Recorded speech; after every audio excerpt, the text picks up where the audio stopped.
The blast at Trent Bridge is so much more than cricket. But what is it? It's not about laws.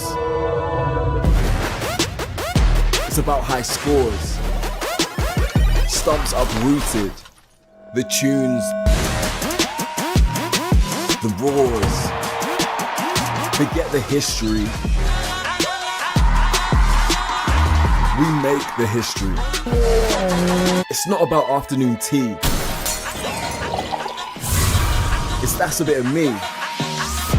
So forget the jargon, follow the marching, rumbling, beating heart of a city as it crosses the bridge from the old to the bold. Because we're not gentlemen, you see. We're outlaws. The blast at Trent Bridge, more than a game.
Hello and welcome to Trent Bridge Live and welcome to Vitality Blast Action.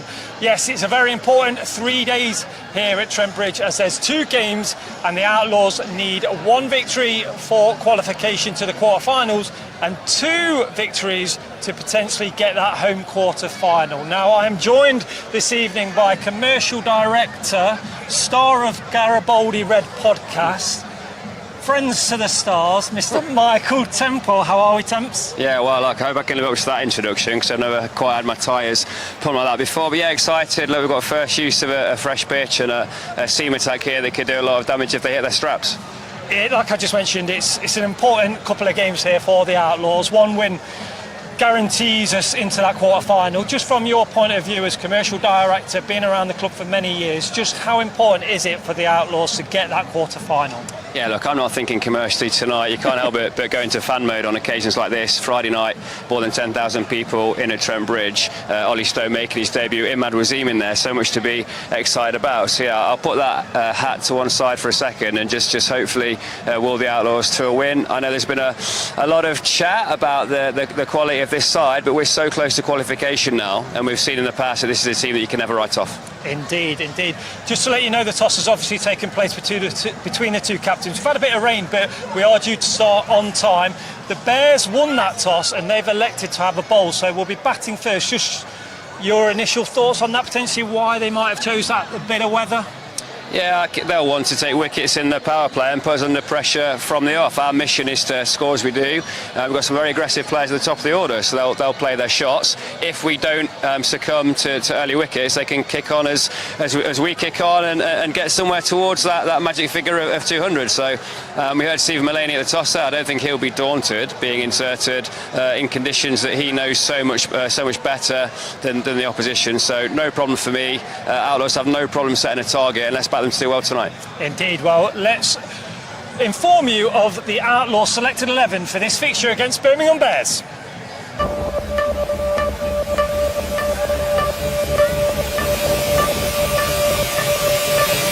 Okay, he has a high score this season of 89 not out. He wears a 33 on his back. It is Joe Clark. He's a World Cup T20 winner and he's had 350s so far in this campaign. He has number 3 on his shirt this season. It is Alex Hales. Lyndon James is making his 7th appearance of the campaign. He's due to come in at number 3. That is Lyndon James. He's been an ever-present this season in the Outlaws. He has number 14 on his back. It's Matthew Montgomery. 3 catches and 2 stumpings for the wicket-keeper, the left-handed batter, that is Tom Moores. He won in 2020 with the Outlaws. He wears the Outlaw shirt once again. It is Imad Wasim. He is the captain and he's taken 12 wickets so far. He has number 5 on his back. It's Stephen Mullaney. He leads the campaign on wickets for the Outlaws. What can you say about this left-handed bowler? It's Shaheen Shah Afridi. Matthew Carter, he has the best figures of 3 for 26 in this year's campaign. He's often bowling in the power play. It's Matthew Carter. He's making his debut for the Outlaws in the T20. He used to be a Bear, but he is an Outlaw. It's Ollie Stone. And he has 11 wickets to his name. He is, of course, a well-back wizard. It is Jake Ball. That is your selected 11 for this fixture against the Birmingham Bears. Okay, Mr. Temple, strong 11 there. If we just talk about Imad Wasim, he wears the Outlaws shirt once again. He's a winner of this competition. What will he bring to this team in the final stages? Well, Imad has a simple philosophy. He looks to restrict the batters to 6 and over, and when he's batting, he looks to bat at 12 and over. Really simple philosophy. When he hits his straps, it comes good. Interesting, last time we won a trophy with him in the side, he was batting at 6. Could be as low as 9 tonight, although as you've seen, the Outlaws order has been pretty fluid beyond that top 4. Proven international pedigree. I have no hesitation in backing him to fit straight in tonight. He's a big-time player, and I think he improves the side. We've got some injuries. Obviously, Samit Patel missing, Colin Munro. That's why obviously Wasim comes in. He'll kind of fit that Samit role, won't he? Really, that middle order bowling section that obviously bowls with the captain, sometimes Stephen Mullaney, and like you say, he brings a hell of a lot of experience. Yeah, Samit's a loss. There's no denying that. He's a winner. He's a games player. He backs himself immeasurably. And until this point, he's never missed a game through injury. So highly uncharacteristic of him to have such an injury. However, having these relationships with overseas players over a period of time means they take the call, they get here at a moment's notice, they fit straight in, they know how to prepare. So if Imad is as close as we're going to find a like-for-like replacement for Samit Patel, then Mick and Pete have pulled off a bit of a worldie there. Big billing to live up to, but we know he's got it within him to do just that. Indeed. If we just talk about the fixture and let's take a look at the table for everybody at home. It's so tight in that sort of 2nd to kind of 5th position. You've got Lancashire Lightning playing against the Yorkshire Vikings. Obviously, the Birmingham Bears are on top and they'll want to win to guarantee that top spot for them. it's just a big game, isn't it, really? It's great for a Friday night here at Trent Bridge. Yeah, it's out of our hands to a point. I mean, our net run rate is negative. There'd have to be a big swing to get that into positive territory. A win by 40 runs or more would probably do that, but we're obviously relying on what happens elsewhere. What is in our hands is to stay in the hat, get through to that quarter-final. If it's an away game against one of the better southern sides, again, we'd back ourselves to do it. So, huge fixture. You spoke in your intro about the need to win 2 games to have any hope of a home quarter-final. First things first, let's get to last 8 and kick on from there.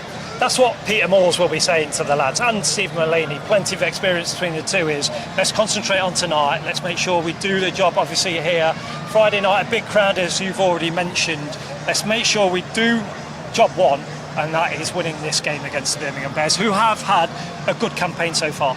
Yeah, no two ways about it. Birmingham Bears are a very, very strong side, and they deservedly find themselves in the position that they're in. But look, we have to back ourselves. This format is a coin flip week in, week out, and for a long, long time we've been on the right side of that. We consistently qualify for quarterfinals. For a period of time we almost felt we had a divine right to have a home quarterfinal. You don't get it your own way all the time, but more than capable of winning this one tonight. Just to remind you that the Birmingham Bears won the toss. They've elected to bowl, so it will be Joe Clark and Alex Hales making their way down those pavilion steps very, very soon. If we just take a look at the batting statistics of this season so far, we'll see that Joe Clark sits at the top of that. That partnership, it's such a strong and aggressive partnership. Alex Hales won the World Cup in T20 with England. Joe Clark, strike rate of over 150. How important is that they just get the Outlaws off to that strong start?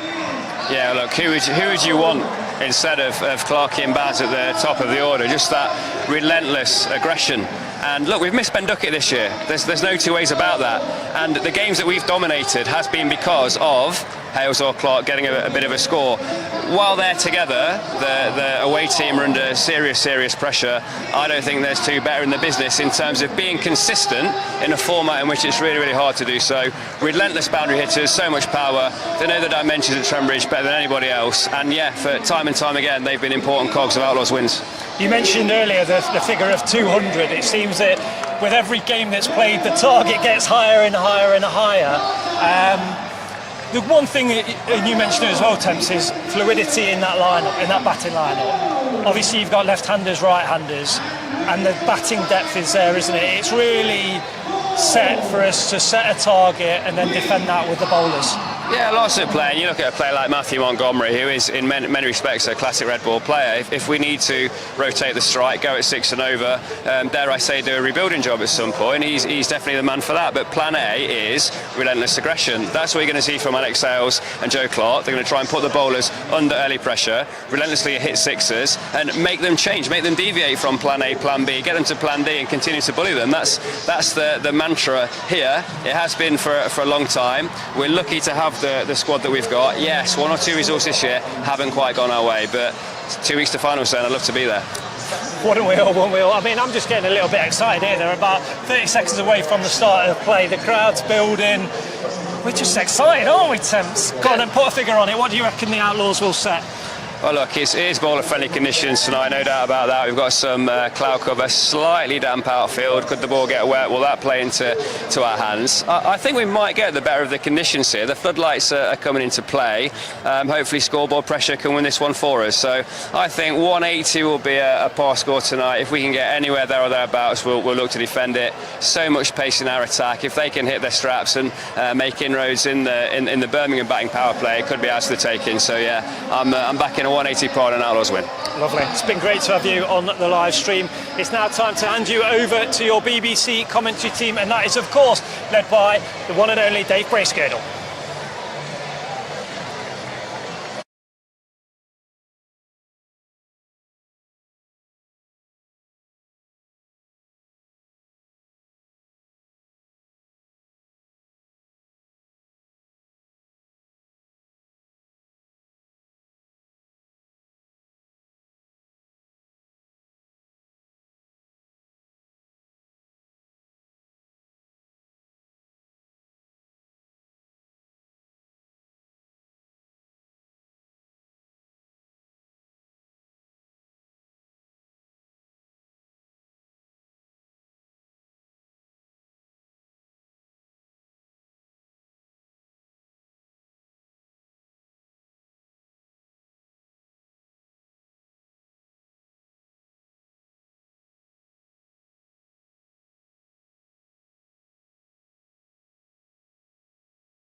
unfortunately, we didn't get the win after a really good run, but all eyes on the Rachel Hayes Flint Trophy for us now.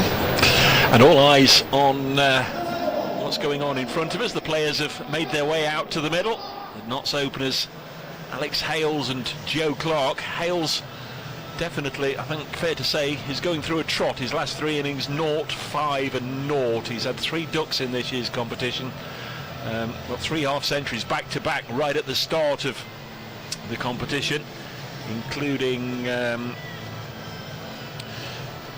71 against Worcestershire, which is his top score in the campaign. Only made 1 at Birmingham, but Joe Clark finished 89 not out. It's going to be Clark on strike, and he's going to face Oliver Hannon-Dolby, who is vastly experienced in this format, yet hasn't played this season in the T20 cricket. They've sort of been resting him for the return to Championship cricket, but Hannon-Dolby, through necessity really, plays tonight, and he's going to set things underway bowling from this, the Radcliffe Road end, and outside the off stump, Joe Clark has a little fiddle at it, and it goes through to Alex Davis, and we're underway. There's no run.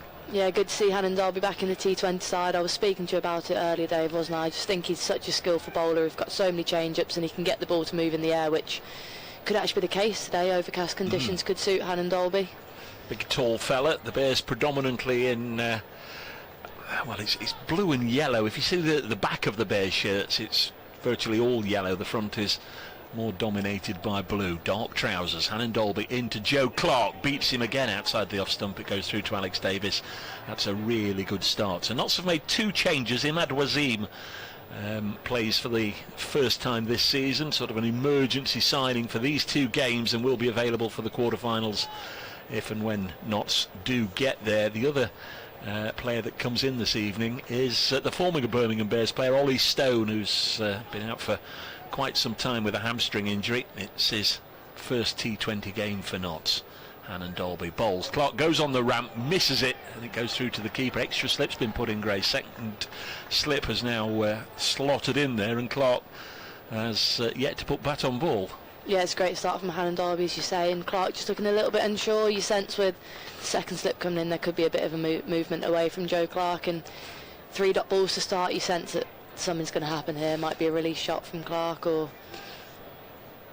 all the experience in the world, Joe Clark, yet Alex Hales has just gone down just to have a little quiet word. Relax, mate, get bat on ball, let's get this first run. Hannon-Dolby bowls, and he drives, and it's just fell short of mid-off. That very, very nearly carried to Glenn Maxwell. The Big Show, they called him. He's reluctant to say it. He's not really fired yet this season, and that's why I'm reluctant to say it, because he's an outstanding cricketer, Glenn Maxwell, but he's only averaging 17 in this season's blast with a top score of 47, and he is somebody that can take a game from you in an instant.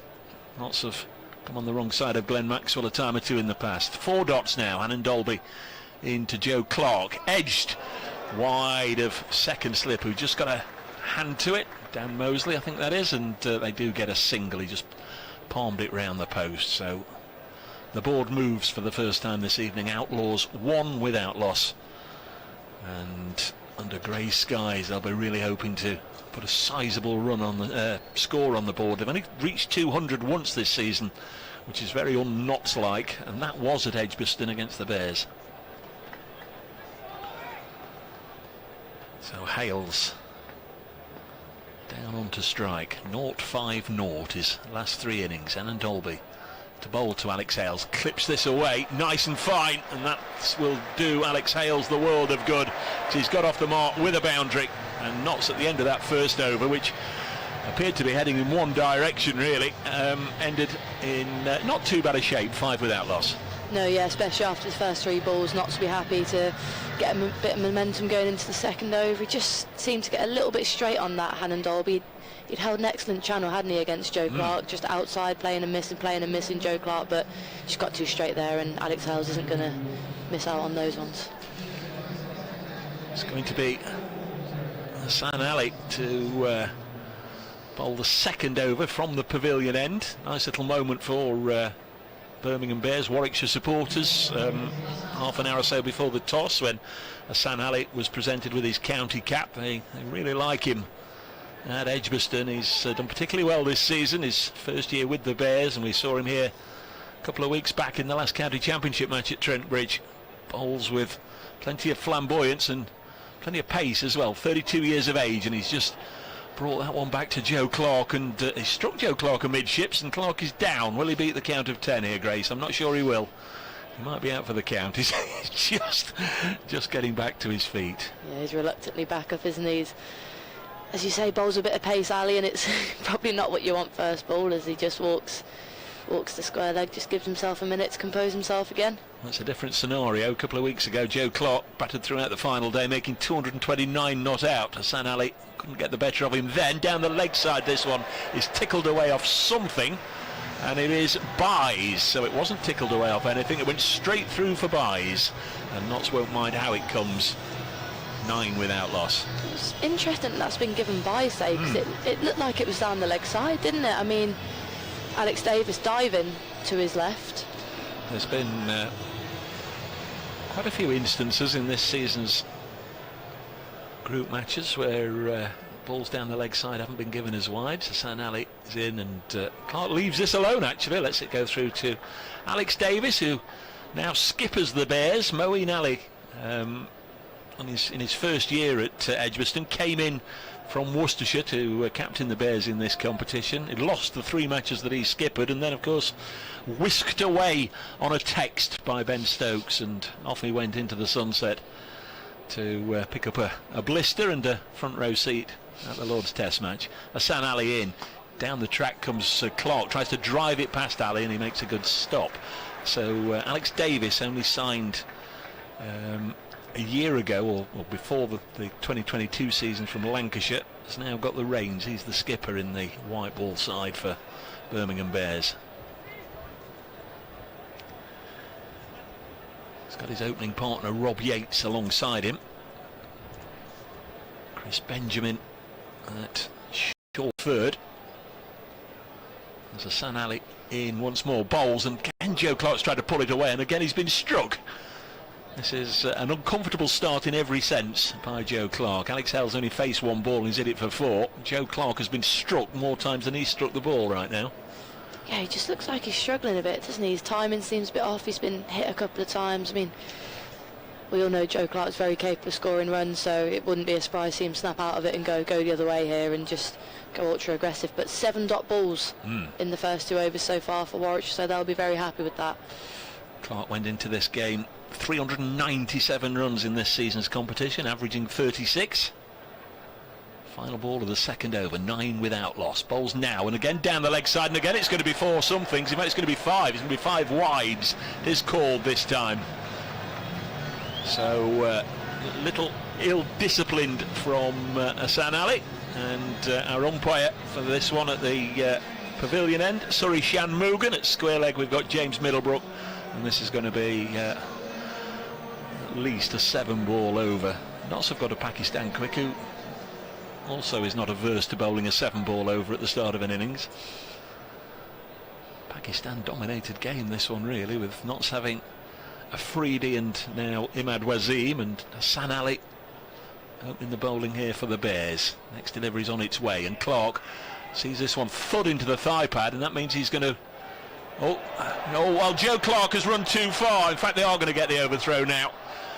They always say you only need to run 22 yards, don't they? Joe Clark ran about 40 there. The throw came in, hit the stumps. Alex Hales was safely home, and it looked for a second as if they were going to miss out on the opportunity for an overthrow, but it went so far into the distance. Jacob Bethel had a long way to go around that boundary, and they did go through for the second overthrow. So 16 without loss. It's a strange old over, because Hassan Ali's figures are 1 over none for 5, but Notts won't mind that. They got 11 from it in all.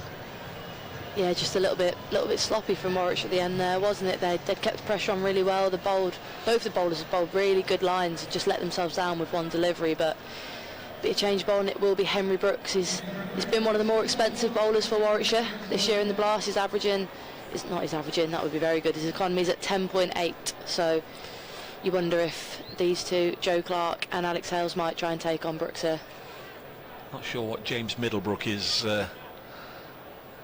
after, just signalling that somebody's too close to the sight screen, or certainly too close to the line of sight for Alex Hales, who's going to face his second ball now. He's 4 not out. Henry Brooks into Hales, comes towards him, and then with an open face steers it to backward point, and there's no run. The way the groups were divvied up at the start of the domestic competition, Notts and Warwickshire as they were then, Birmingham Bears now, were separated until 2010, where they were both put into the same group, so they've not met as many times as Notts have against some of their more local opponents. Notts have won 12 meetings and Birmingham Bears 10. There's Henry Brooks bowling to Hales down the leg side, and that's going to be a leg side wide called by umpire Middlebrook. Here at Trent Bridge, incidentally, it's 5 wins apiece, so the Bears have enjoyed coming here, particularly last year when they rattled up 261 for 2. Sam Hain 112 not out, Adam O's 88 not out. They put on 174, which is a competition record for the 3rd wicket. Notts were absolutely walloped that evening.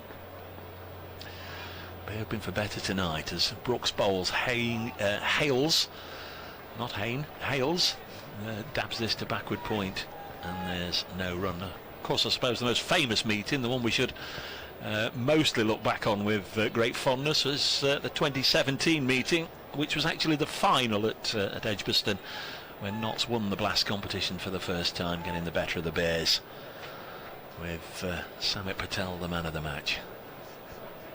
17 with Outlaws. Henry Brooks comes in to bowl to Alex Hales, again down the leg side, well taken by Alex Davis. And what's all this about, Grace? You're an opening bowler, the ball's swinging about here, there and everywhere, but there's certainly a little bit of ill-discipline, isn't there? Yeah, absolutely. They just need to bowl a bit straighter, don't they? I mean, Alex Davis, he's looking at his hand. I mean, as a keeper, you're not going to be too happy here, are you? He's diving all about. They're making it really difficult for him, the Warwickshire bowlers. Just, again, releasing that pressure which Hannon Dolby brought into the game. Brooks in to Hales, bowled him. Hales' poor run of form continues. I think that might well be it's at the middle stump that's out the ground, but Hales has been bowled. It's 18 for 1 as the rain again comes in and sweeps across the ground, but it's not arrived too early to save Alex Hales. He's been bowled by Henry Brooks for 4. A really scrappy start this by both sides, in truth. Not unable to get bat on ball. The Bears, apart from that delivery, unable really to bowl anything resembling a straight delivery, but on this occasion the stump has been flattened and Hales has gone for 4. Yeah, I'm just interested to look at the replay here, Dave. It just looks like he maybe got the length wrong. He's chopped on. He's tried to cut a ball that was maybe a touch full there, Alex Hales. And the worst thing about that dismissal is I don't think he would have got more than 1 run for it if he would have connected with it. Just a bit of a soft dismissal and another disappointing innings for Alex Hales. But it does bring Lyndon James into bat for the Outlaws. Yes, with Colin Munro not in the side, it was Lyndon James in the last game who came in to replace him, and at Worcester he came in at number 3, not with any great success, I might add. Made just 6. He's got his chance here. The rain is definitely falling. Let's hope it blows away. He's hit this one straight back past the bowler, past the umpire for 4. That could have wiped either of them out, but it's gone for 4, thankfully. Yeah, some pretty good timing off the first ball, that, isn't it, from Lyndon James? Just Henry Brooks maybe getting a touch too full, looking for that wicket, searching for another bowl, but so well timed by Lyndon James. Didn't try to overhit it, and that's raced away to the boundary. On your day, though, as the bowler, you just reactively, instinctively stick your hand out, and it lands there in the palm, doesn't it? I think that would have gone long past me before I just stuck my hand out. 22 for 1, so Lyndon James with the most positive shot of the innings so far. This time he eases it into the offside. 22 for 1. We're at Trent Bridge for round 13 of the 14 group matches between Notts Outlaws and this evening's opponents Birmingham Bears. If you want to continue listening to In the Game, it's on BBC Radio Nottingham's digital radio, or ask your smart speaker to find it. On FM this evening, it's the cricket as Henry Brooks in bowls and hit up and over the offside and away for second boundary in the space of 3 deliveries by Lyndon James, and a curious old over comes to an end. The Outlaws are 26 for 1 after 3. Lyndon James has 8. Joe Clarke is 1 from 11 deliveries.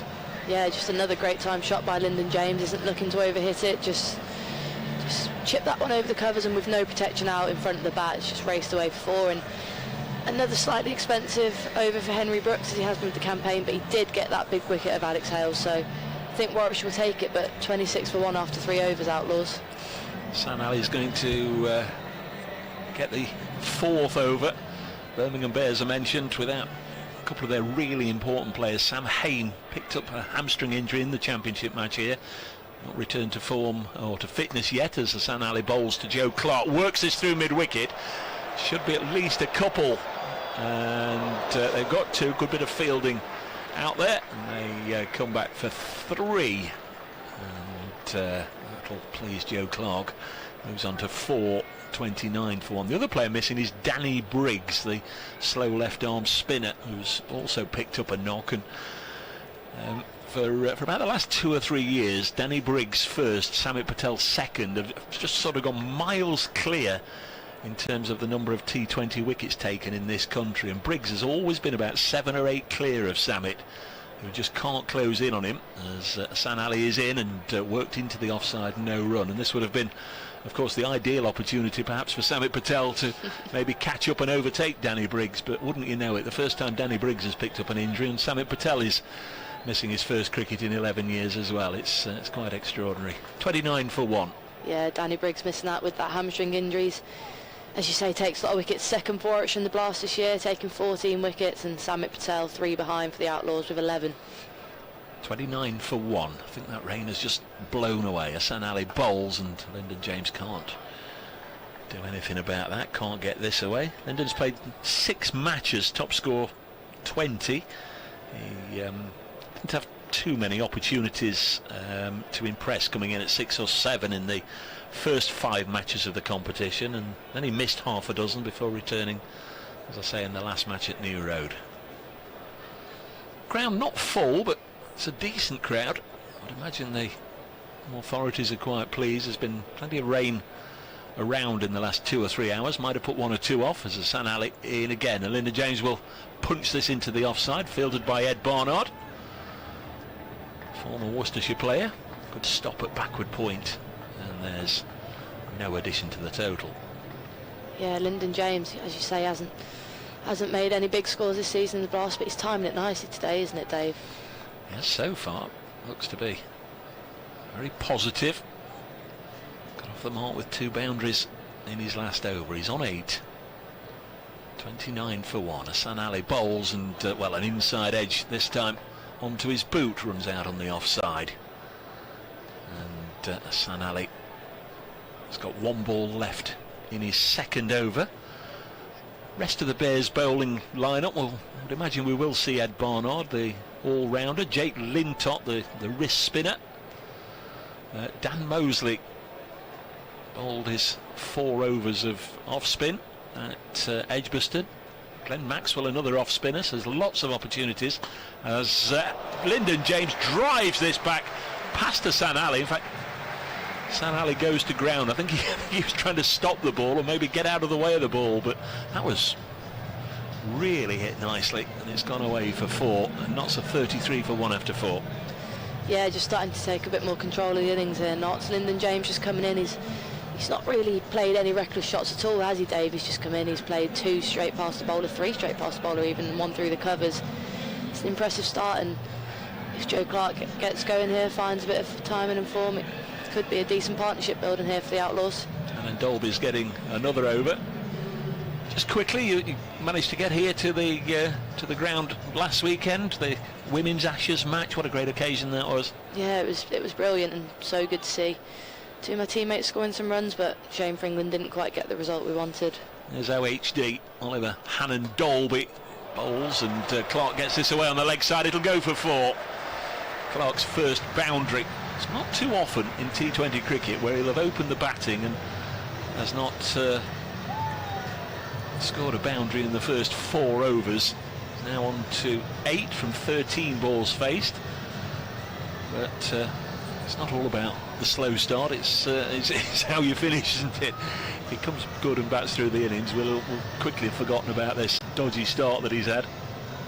Indifferent start, Hannah Dolby's first over was right on the money, but he's gone for a boundary. First ball, Hannah Dolby bowls and Clark punches it crisply up to Chris Benjamin at mid-on. Bit of a wayward throw from Benjamin, but the keeper made sure it didn't escape for any overthrows. 37 for 1. Not so sure about the weather, you know, Grace. Hopefully it's blown through again, that last little flurry, but it's hardly a glorious late June evening, is it, as Hannah Dolby comes in again. Clark moving about in the crease, and again he's hit it to Benjamin at mid-on, and there's no room. Yeah, clouds looking a bit ominous. No room. Dark. But to be honest, they've been dark for a while. I just don't know how much. Visibility's not bad. I can see a huge holiday jet coming in from somewhere, just about to land in East Midlands Airport, so better visibility than we had at the start of the match. Halfway through the 5th over, Notts put into bat, 37 for 1. And then Dolby bowls, and that's a bit of a hit and hope from Joe Clark. I think it was a slower ball from Hannah Dolby, just brought in on the angle, and Joe Clark tried to heave it away through mid-wicket and missed it. Yeah, it looks like the last 3 balls, that's where Joe Clark's looked to go, isn't it, that mid-wicket? There's a deep mid-wicket out there now, but Hannah Dolby's just followed him there, and I said before he's got a few slower balls, and I think that might have been the first one he's bowled yet, but sense something's going to happen here. A couple of dots, Joe Clark won't want to let that slide. Clark's on 8. Goes Hannah Dolby. Bowls now to him, and Clark has hit this towards us. There's nobody out here. That's gone for 6, well over the ropes down below us. Lovely shot from Joe Clark. Takes him on to 14. Grace absolutely right. Something was about to happen. Just seemed to go a bit straight with that one, didn't he? He's been looking to kind of get it through mid-wicket and just kind of play across the line. Hasn't really been timing it, but just went dead straight with that one and timed it very well and got the full reward. Umpire just checking the ball, that he always throw it to the umpires when it's clattered into sight screens or steps or stands, or even just caught by the general public. They just like to check it when the ball comes back, just to make sure there's no superficial damage been inflicted upon it by Joe Clark, who's on 14, 43 for 1. Hannah Dolby to conclude the 5th over. Bowls now, full toss, absolutely slapped away, and that surely will have done it some damage as it thuds into the brick wall away to our left at the base of the Fox Road stand. That was a violent end to that over, with Joe Clark at last putting a couple of balls away, and he's very quickly moved from 8 to 18. The Outlaws 47 for 1 after 5. They were put in. They've lost Alex Hales, bowled by Henry Brooks, for 4. That was in the 3rd over, but they're just getting a little bit of momentum. More from Grace Ballinger, and then to talk you through the next 5 overs, it'll be Colin Fray. Yeah, just coming into his own here, isn't he, Joe Clark? He started off with a strike rate of 50 a few balls ago. He's now caught up to 100, and 7 dot balls Hannah Dolby's bowled in his 2 overs, but he's managed to go for 19 runs, nearly 10 over. Just dots and boundaries off him, really, isn't it? Yes, it's been a funny old power play this so far.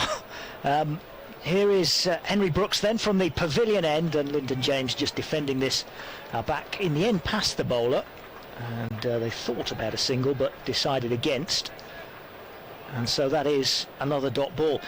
It seems as if they've not had a great deal of momentum. They've needed a lot of help from extras, 13 extras in the first couple of overs. They all came, and they're almost at 10 and over. Seems to have kind of came from nowhere, doesn't it? They've played some good shots, these two. Yeah, they have. Both seem to be timing it well now. Here's Brooks into Lyndon James, who's gone big towards the Larwood and Vaux stand and over the top of the stand and into the car park for 6. Massive hit from Lyndon James over the mid-wicket area, over the stand, over the tavern and into the car park. Huge maximum, 53 for 1. Yeah, that's probably one of the biggest 6s I've seen. I mean, the wicket's pretty much in the middle of Trent Bridge, isn't it? But it's gone straight over the stand, and that is not what you want for Henry Brooks off the 2nd ball of his over. Both the batsmen now on 18. Lyndon James waits for this one. It was a slower ball, and he's just dabbed it out onto the offside, square on the offside for a single. But that shot, plus the 2 that Joe Clark hit off the last 2 balls of the previous over, really getting Notts momentum for the first time. Got the crowd going a bit yeah, as well, got the crowd in it. They yeah. loved it. Yeah, Friday night absolutely. here at Trent Bridge. It's a big 6 for each of the batsmen, and that slapped 4 into the concrete in front of the Fox Road stand as well from Joe Clark, who's now on strike. In comes Brooks. He's trying to pull him away towards the same area of the pitch. It's gone further behind square than he would have liked, but they're going to scamper through for 2 as Hannon Dolby went down to his left and somehow was not able to get hand on the ball. Seemed to go down quite slowly, did Hannon Dolby. It wasn't the most athletic of dives we've seen from Hannon Dolby, that was it, in honesty. I mean, I can't really be one to talk. I often find myself in that fielding position. It's not easy, but I don't know if he just didn't see it or what, but... He's probably expecting it to go where Joe Clark was expecting it to, which was the Fox Road stand again. He's pulled this one away as Clark for 4, a 1-bounce 4. Again, through the mid-wicket area into the Larwood and Vos stand this time. About the 2nd row on the first hop. So it wasn't far short of being another 6, but 4 more for Notts, 4 more for Clark, who's on to 24. After what I'm sure would have been a frustrating start for him, but he's really starting to cut loose now. James at the other end on 19 has looked like he's timed it well from the moment he's come to the crease. Mid-wicket has gone from outside the circle back onto the fence. And everybody on the offside is up inside the circle. And it is on the offside that Clark drives this next one up towards mid-off. And he looks frustrated again that he's missed out. That's not catching it cleanly. They get a single. That is the end of the over, and it's the end of the power play. And it is 61 for 1. And if you'd have offered Notts that at the end of the first couple of overs, when they were struggling to get bat on ball at all, they'd have snatched your hands off, I think. Yeah, I mean, excellent power play for Notts, really. 61 for 1, as you say, and been really impressed with Joe Clark here. I mean, he looked very scratchy at the start, didn't he? And he's just shown the reason why he's the top run scorer for Notts this year in the Blast. He's just managed to stick with it, and he's started to strike the ball really cleanly. And end of the power play, we'll see the introduction of spin for the first time in the game. Jake Lintott will be coming on to bowl. Yeah, Lintott from the Radcliffe Road end. Clark batted superbly at Edgbaston against Birmingham. As Lintott, left arm over the wicket, bowls to Clark, who slaps him up towards long off this time, all along the ground, and there's a single again for Clark. He made 89 from 53 balls at Edgbaston. Batting through the innings, he was not out at the end of it. Helped by 87 from Colin Munro as Notts won that game, one of only 3 that Birmingham have lost in this year's competition. And as Lintott bowls this next one to Lyndon James, he plays it up again towards long off for a single, again all the way along the ground. It's Hassan Ali down below us who's fielding there. As Lintott again runs away from us a few steps, and this is well pitched up, and he's bowled him.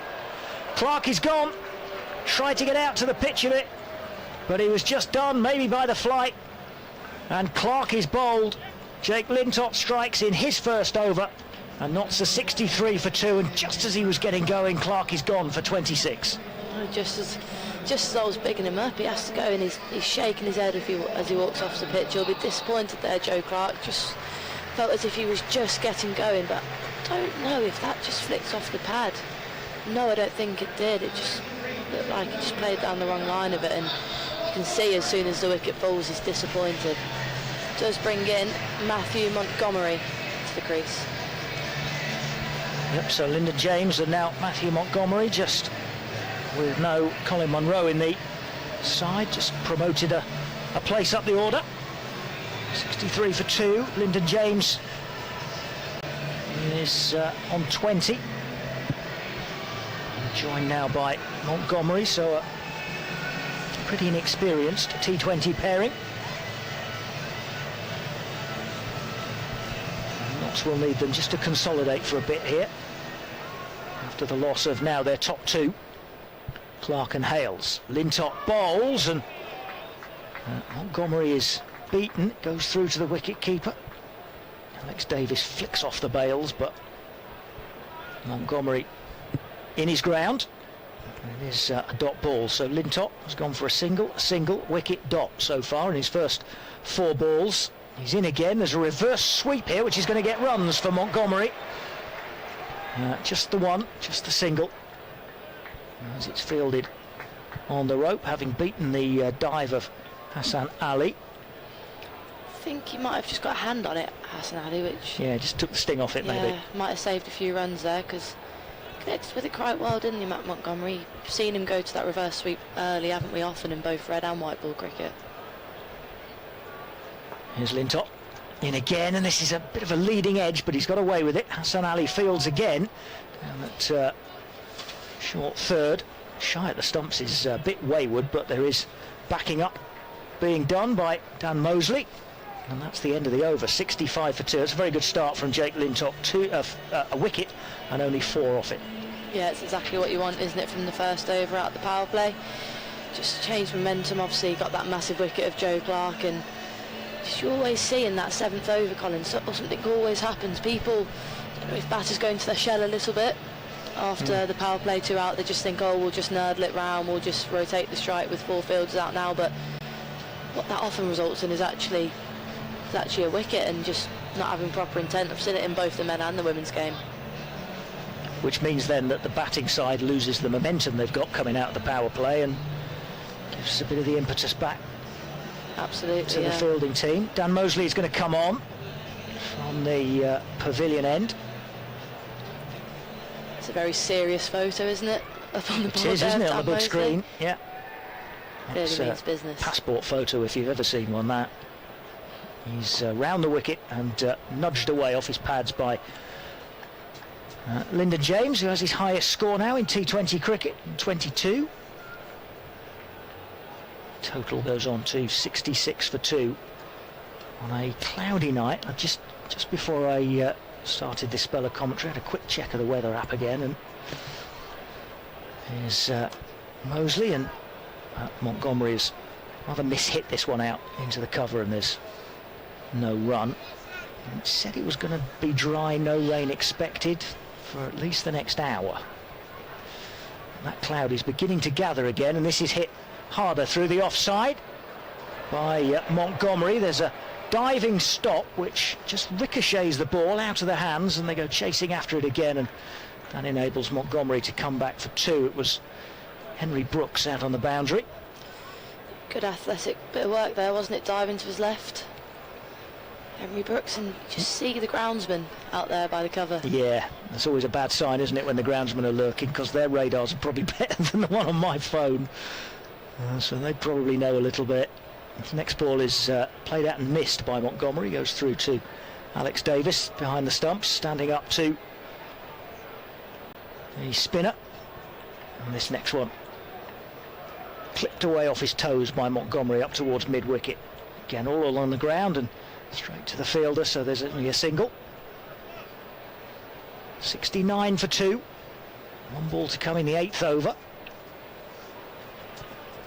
And James on 22, and this is rather fizzed in by Mosley. Quick ball, albeit delivered by the spinner, and just nudged away again onto the onside for a single.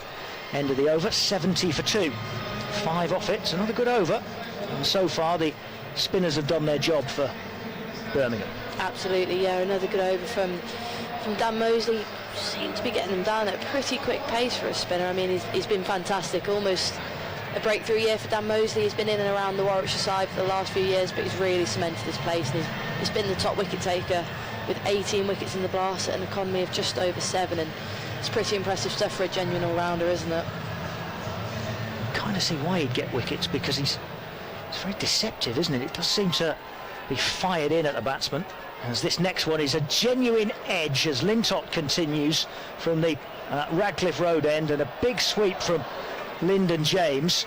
They're going to run through for 3 in the end, as he got a genuine edge wide of where slip would have been. 3 fielders went chasing after it. They just about kept it inside the rope, but James gets 3. Moves on to 26. 73 for 2.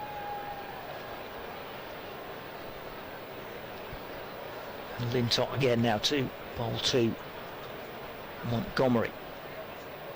Gives this one plenty of length and bowls in. Montgomery's gone, playing across the line. Lintott strikes again, having bamboozled Clark. He's now done the same to Montgomery, who's gone for 4 and knots a 73 for 3. 3 wickets, all of them bowled in the innings so far. Montgomery 4 and Lintott has his second.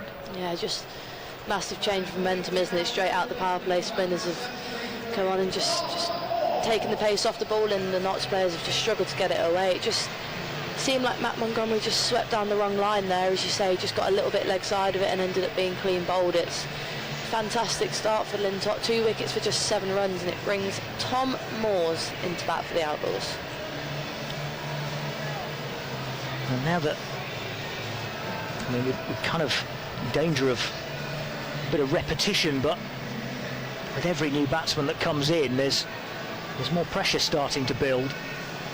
Dave Bracegirdle mentioned earlier in the broadcast tonight that it looks like Notts have got quite a long tail in their lineup tonight, so they're being 3 down at this stage. There's quite an onus on these two to stick around for a bit. Yeah, not only are they 3 down, but it's the 3 wickets are the 3 top run scorers in the lineup, with Munro also not playing.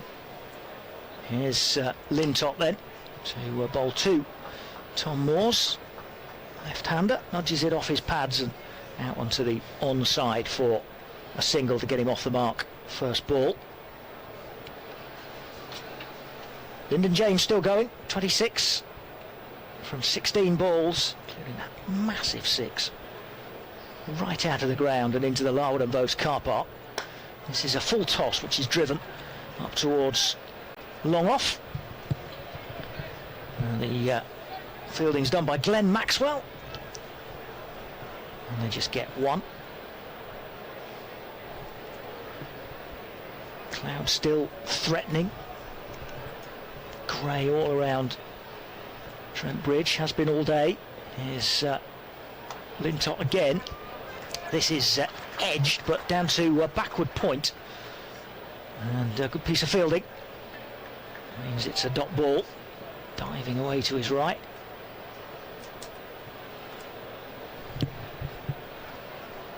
Tom Moores facing Lintott once again, and he's happy just to defend this one away, and that's the end of the over. 9 have been bowled, 75 for 3. An innings in which Notts have very rarely had any momentum about it. Just those few balls when James hit his big 6 and Joe Clark hit a couple of big shots. There was 3 or 4. That was all it was really. Maybe an over or so spread across 2 overs that Notts had some momentum. But apart from that, it's Birmingham, I think, will be the happier team at the moment. Absolutely, yeah. I mean, since the power play, Notts have been 14 for 2 off 3 overs. So I think that tells you they're going at not even 5 and over for the loss of 2 wickets. Mosley to continue, fires another one in, but Lyndon James has got this one away through the covers for 4. And it beat the diving Rob Yates at cover. And despite the rain that we had a little bit earlier, about an hour before the game started, maybe that's even speeded up that outfield, because there was no suggestion of that holding up at all. It rocketed away off Lyndon James' bat. 79 for 3. Let's remember looking for a win tonight or Sunday afternoon to book a place in the quarter-final. Their last 2 games, both at home. Leicestershire to come on Sunday as James plays this again out towards the point boundary this time, where Henry Brooks fields, and they just get a single.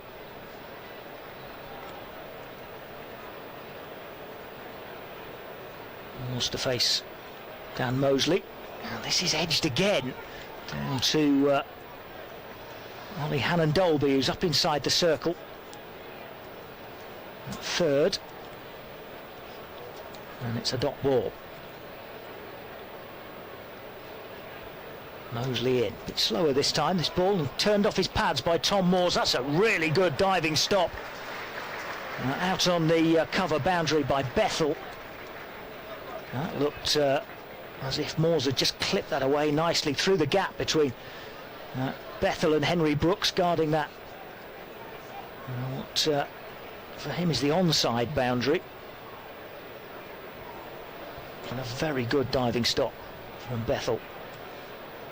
Still get 2, and this next one rather ties Moores up.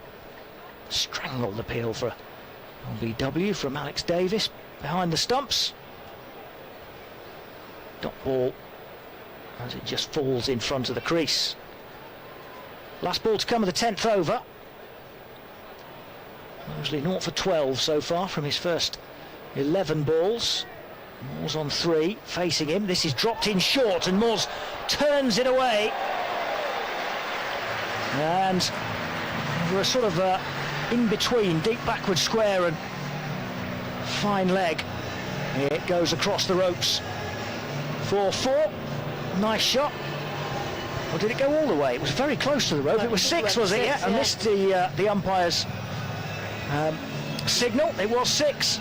Hooked away. It was a strange delivery from Mosley, wasn't it? Banged it in short, and Tom Moores gave it the full treatment. Yeah, I mean, I think I can see what he was trying to do. I think when he sent that fine leg out, which is very, very unconventional for an off spinner. I think he was just trying to get out his over, bowl it short, and just get turned into the leg side for 1 or 2. But he's just got it just a touch too short, maybe, and Moores has just dispatched it for 6. He's not going to miss out on those, and much needed runs there for the Outlaws. I think I just saw the umpire change the signal, and I think he's given 4 in the end. I think he was signalling to the scorers that it was 4. Anyway, here's Glenn Maxwell.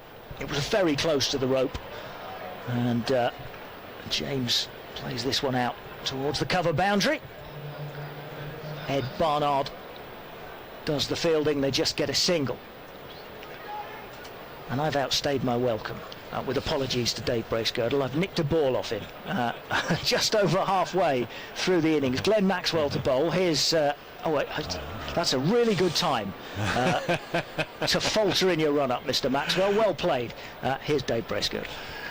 It is the Australian international Maxwell bowling to Tom Moores. Plays this on the leg side. Has that been stopped by a combination of hand and feet? Hands, knees and bumps of daisy, actually. Whoever the fielder was there in front of the Fox Road stand with a sliding stop. Manages just to prevent it from going for 4 runs. Extraordinary stop. Yeah, I don't know how he's done that. He's like stopped it with his hands and chipped it up with his feet, hasn't he? It's impressive stuff. We'll sort out who it was in just a second. Maxwell round the wicket to Tom Moores. Slaps this away onto the offside for a single. 90 for 3. I swear I saw with my eyes that went for 6, and the first time we just got a little look on our monitors, it appeared as if it had gone for 6, but the second time it somehow just dropped just before the rope. Quite bizarre. 90 for 3, Notts. Just past the halfway stage here, but they've lost crucial wickets. They really need Lyndon James to bat through now, and a little bit of Tom Moore's fireworks. Another single here taken by Lyndon James. The men out, key men. Alex Hales for 4. Joe Clark for 26. Hales just can't get a start at the moment. Joe Clark a sticky start, then found a little bit of form, and then was bowled by Lintott, who followed it up by bowling Montgomery. Maxwell bowls a quicker one, which has beaten Tom Moores outside his off stump and into the gloves of Davis, standing up with a shiny bright yellow helmet on. Moores again sliced off the outside edge, and they get a single. Whoever that fielder was, 92 for 3, is having to. I'll tell you why we didn't spot him. It was Ethan Brooks, Henry's younger brother, who was on as a sub fielder, and he's now rushing off. Number 77 is being told his time is up. Not sure who popped off for a quick comfort break. 23. Jake Lintott. It was Lintott. So it was Henry Brooks. That's why we didn't instantly pick him up. Or whilst I didn't instantly pick him up, but Grace Ballinger, a Birmingham resident. you know the Brooks, don't you? Yeah, a little bit. Used to be in the academy with them when I was younger at Warwickshire. 92 for 3. Mosley starting his 3rd over. They're claiming a catch down the leg side. Alex Davies has tossed the ball up in the air. Our umpire, Surrey Shanmugam, is unmoved. Alex Davies has to go and fetch the ball, which throw up in the air somewhat bizarrely. He seemed convinced, didn't he? But no one else in the ring even moves, which suggests the umpire's decision was the correct one. Well, here is Mosley. Bowls, Moores force it into the offside. They're going to have to run here, and they do. They get home for a single. He would just sort of throw into that. If it didn't hit it, did it hit anything? And if not, again, why didn't umpire Shanmugam give a leg side wide? Just off the pad, maybe. Clearly must have thought that. 93 for 3. Next ball is deflected away by Lyndon James for a single. As Colin said, this is now his highest T20 score, and substantially so when you consider he'd not gone beyond 20 before. He's now on to 35, but having got to 35, you've got to get greedy, haven't you? Lyndon James has got to bat through this innings and really get a good score here as Tom Moores pulls this away on the leg side. 95 for 3 as the throw comes in from Bethel, who learnt his cricket in Barbados, was very much part of the Franklin Stevenson Academy out there, until coming here and getting an opportunity with the Bears. This is nicely fielded off his own bowling by Mosley. 95 for 3. Lyndon James on strike. Last ball of the 12th over, and he'll get a single, just punching it towards the Hound Road stand. A single. 96 for 3.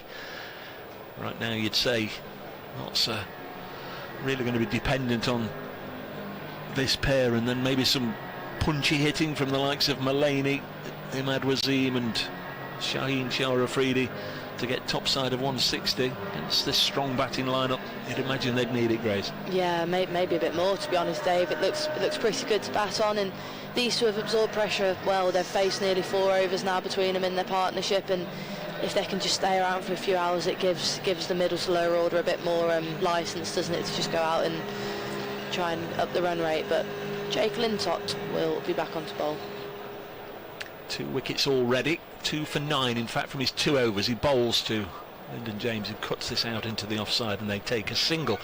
Somewhat bizarrely, he's only taken 5 wickets, Lintott, in this season's competition before tonight. He's been one of their leading performers over the last couple of years, but he's been starved of wickets this time around until this evening when he's got a couple of them. And Moores will pull this onto the leg side and away for 4.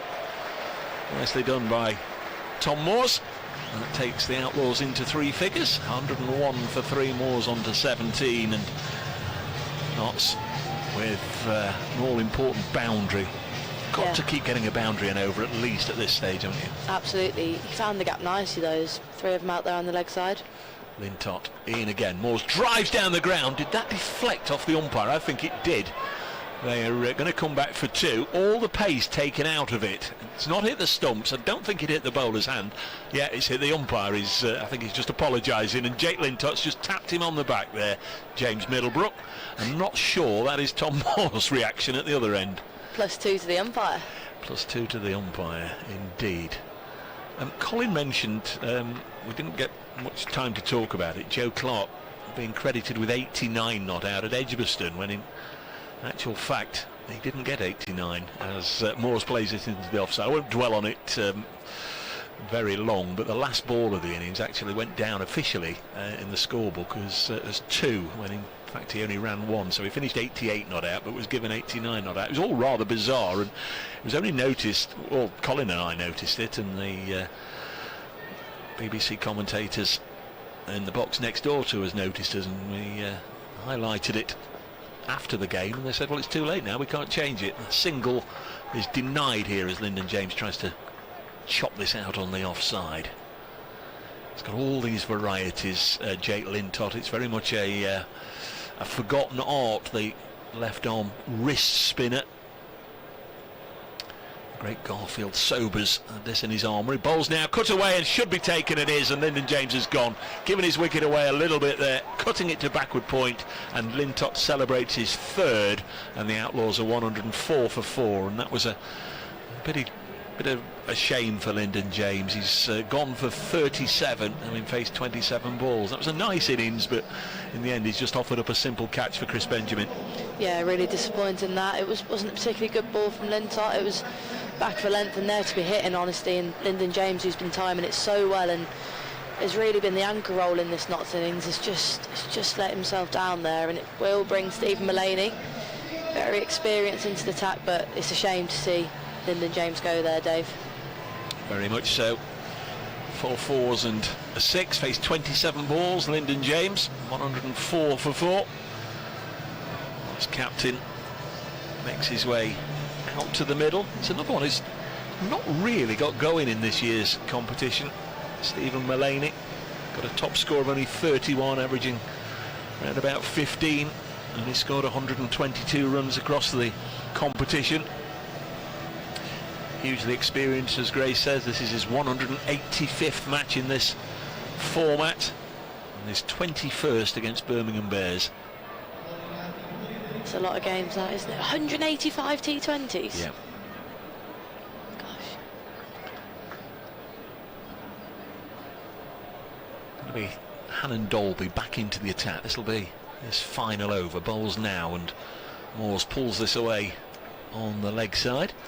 As always, when you lose a wicket, you look to the player that was there in that partnership then to kick on and become the dominant partner. In this case, it's Tom Moores. Beg your pardon, Hannon Dolby had only bowled 2 overs before he'd gone for 20 runs from 2 overs. So quiet enough first over, but his second over he got a bit of stick. So Stephen Mullaney, the Notts captain, out in the middle, right-hander. Hails from Lancashire, of course. Lee resident. In his younger days, he's away first ball here. Gets a couple of runs. I think the old scoreboard had just gone for a quiet drink or some such, but it's been rebooted and back on now. The Outlaws 107 for 4, it says. Lintott 3 overs, 3 for 17. Standout figures. That's Hannon Dolby. Buzz around the crowd, as I'm sure you can hear, as Hannon Dolby bowls a slower ball, which Mullaney plays it off the outside edge. Henry Brooks doing the fielding. Backward point or short third. Make sure Mullaney stayed there. And there's no run.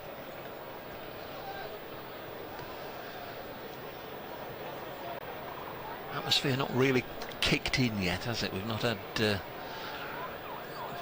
fortunately some would say, prolonged periods of music.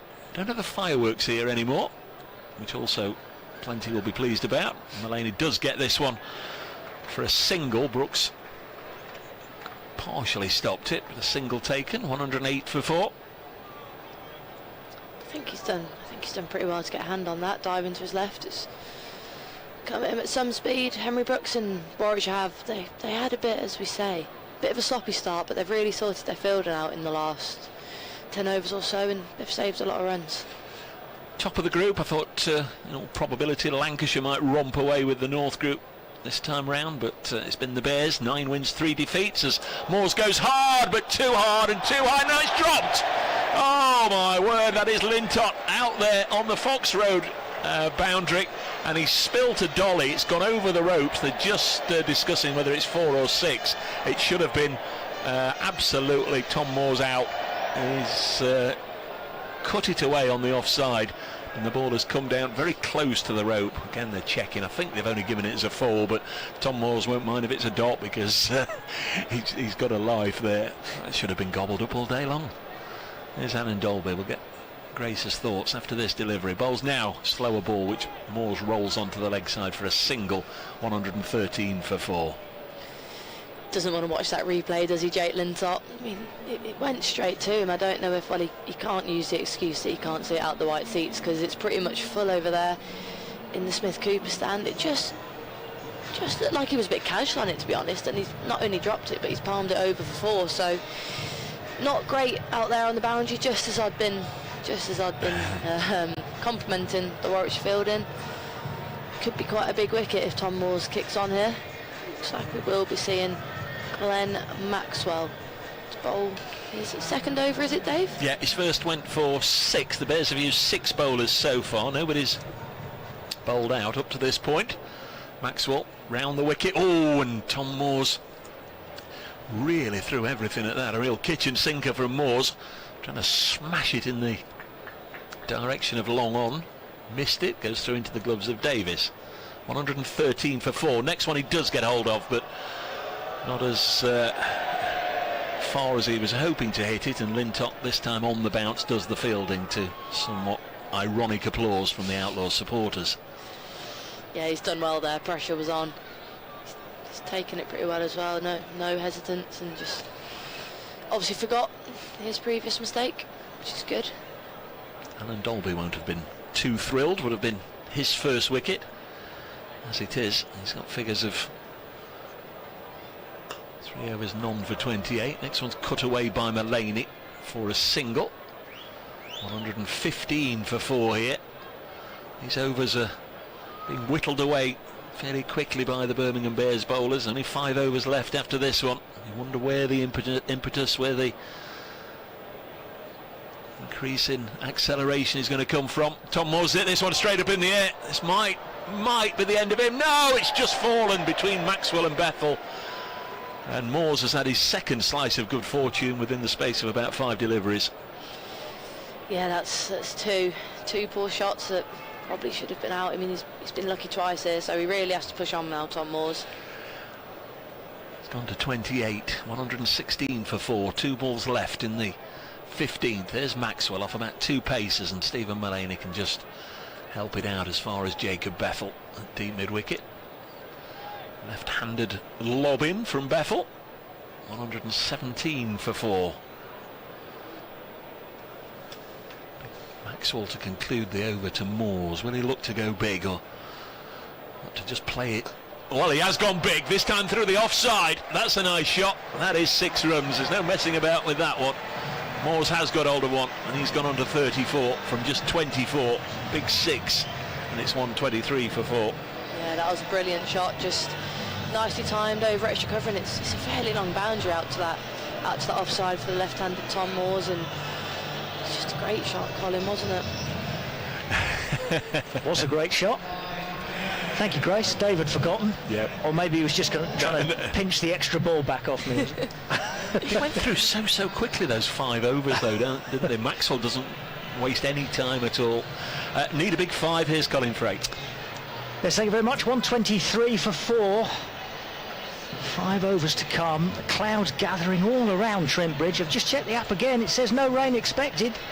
Kind of hard to believe given the thickness of the grey cloud up above. Hassan Ali is going to come on, back on from the pavilion end. And Stephen Mullaney is on strike. He's on 5. And in comes Hassan now. That's a long way outside the off stump. But the umpire, Shanmugam, says it wasn't a wide. Looked close. Wide Yorker plan. Give him the benefit of the doubt. Stephen Mullaney. Bowlers Union. Stephen Mullaney didn't look too pleased, did he? To be fair, you bowlers have to stick together in this format, don't you? It's a batter's game. I've had enough. Sticking up for all the seamers. 123 for 4. 1, 2, 3, 4 on the board as Hassan Ali is in again, and Mullaney has scooped this one high in the air. Fielder underneath it takes it this time. Ed Barnard takes the catch. He was falling backwards in the end, but Stephen Mullaney never really got hold of that at all. It was a steepling one for Barnard to take, and the ball will be a little bit damp from the wet outfield from the rain that we had about an hour before the start of the game. And it was well taken, and Mullaney has to go for 5, and Notts are 123 for 5. I don't know if that one maybe would have been a wide on the offside. Actually, I didn't quite see it on the replay, but it looked like that Mullaney just tried to hit a ball wide on the offside towards the leg side, where it just wasn't really possible to be hit. But yeah, as you say, he just didn't really get going there, and it's a disappointing wicket for Notts, who could be looking at an under par score here, unless there's some lower order runs scored, as Imad Wasim comes into bat. It's 3rd time with breaks playing for the Outlaws. Yep, new signing for Notts, brought in for the remainder potentially of the T20. Colin Munro out injured, Samit Patel as well, so Imad Wasim back at the club, wearing the number 7 shirt and preparing to face his first ball from Hassan Ali. He's just got his first wicket, but decent figures of 1 for 12. And then he comes past the umpire from the pavilion end. This is turned nicely off his hip down to deep backward square, where Henry Brooks fields, and Imad Wasim is off the mark with a single. Reminded when I looked at those Hassan Ali figures, 1 for 13 now from 2.5 overs, but he bowled 5 wides, didn't he, and 4 byes in the same over. The byes didn't count against him, but the wides did. And he comes again around the wicket, paddled away from almost above his shoulder by Tom Moores down to deep backward square, and there's just a single again. 2 left-handers in at the moment for Notts, and that is signalled as being one for the over shoulder height by the umpire.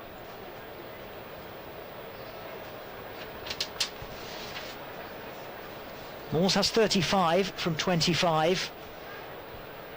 Imad Wasim has just faced the 1 ball so far. He's got 1, he's now got 2 as he nudges this away off his pads for another single. But this is another over that is almost through. Notts, just as they have been throughout their innings really, have never ever been able to get any momentum going. 126 for 5. Joe Clark 26, Hales 4, Lyndon James 37, Montgomery 4, Mullaney 5. Here's Hassan Ali, he's round the wicket. This is clipped off his toes nicely by Tom Moores. He'll get 4 this time because he'll beat Henry Brooks on the rope. Again, deep backward square area, all along the ground, nicely clipped by Tom Moores, and a much needed boundary coming at the end of the 16th over for Notts, and for Moores it's 130 for 5. Yeah, absolutely. I'll be interested to know here, Colin, how many boundaries have come off the final ball of an over. It seems that Warwickshire bowlers have bowled pretty well. They've been pretty consistent with their areas, and then sometimes just a loose delivery on the last ball of the over we've seen just kind of lets their over down a bit. And Notts will be pretty grateful about that. But you're right, I mean, it's not been an innings that has been chock full of boundaries at all, but you think back to those couple of big Joe Clark shots. They were right at the end of an over, weren't they? And certainly been a few more in the innings. And Dan Mosley is going to come back on. He's going to bowl his... Or have they changed their minds? Dan Mosley was going to come back on. Had his cap off, he'd handed it to the umpire, had the ball in his hand, and then after a quick conversation with the wicket-keeper and captain Alex Davis, he got his cap back off the umpire and threw it to Glenn Maxwell. He was going to bowl the 17th over. Mosley's bowled 3, all from the other end, all from the pavilion end. This is the Radcliffe Road end, and this is where Maxwell has bowled so far. Big appeal for LBW and given. Umpire James Middlebrook raises his finger, and Imad Wasim is gone. LBW to Maxwell for 2, and Notts now 130 for 6, and in big trouble with just under 4 overs to go. Yeah, I mean, we're not directly behind here, but that looked pretty out, didn't it? Just a defensive shot, and it didn't take long for the umpire to put his finger up, and it's what we feared earlier might happen with after that wicket of Lyndon James. It's just been a quick collapse again, like happened just after the power play. A lot of quick wickets falling for not many runs, so they're going to need at least 160 here, I reckon, if they stand any chance at bowling at this strong Warwickshire batting lineup. But it would take some doing from here at 130 for 6. Well, they need some big hitting, and here's a man who can certainly deliver it, Shaheen Shah Afridi.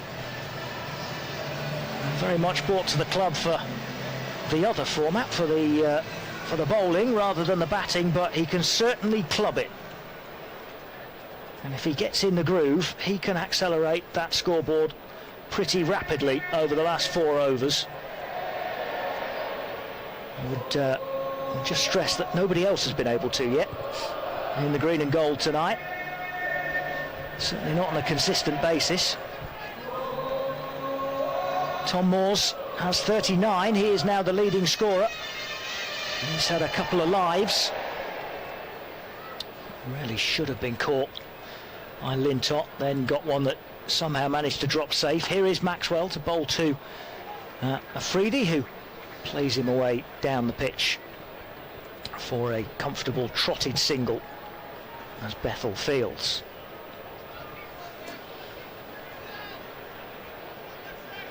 Interesting stage of the game. I mean, Nott's very much up against it here, but if these two can at least give them something to defend. This is cracked away through the covers by Tom Moores. Bethel races round the boundary and then dives to stop it and just flicks it to Henry Brooks, who was running the other way round the boundary, to throw it back in. That's good fielding again.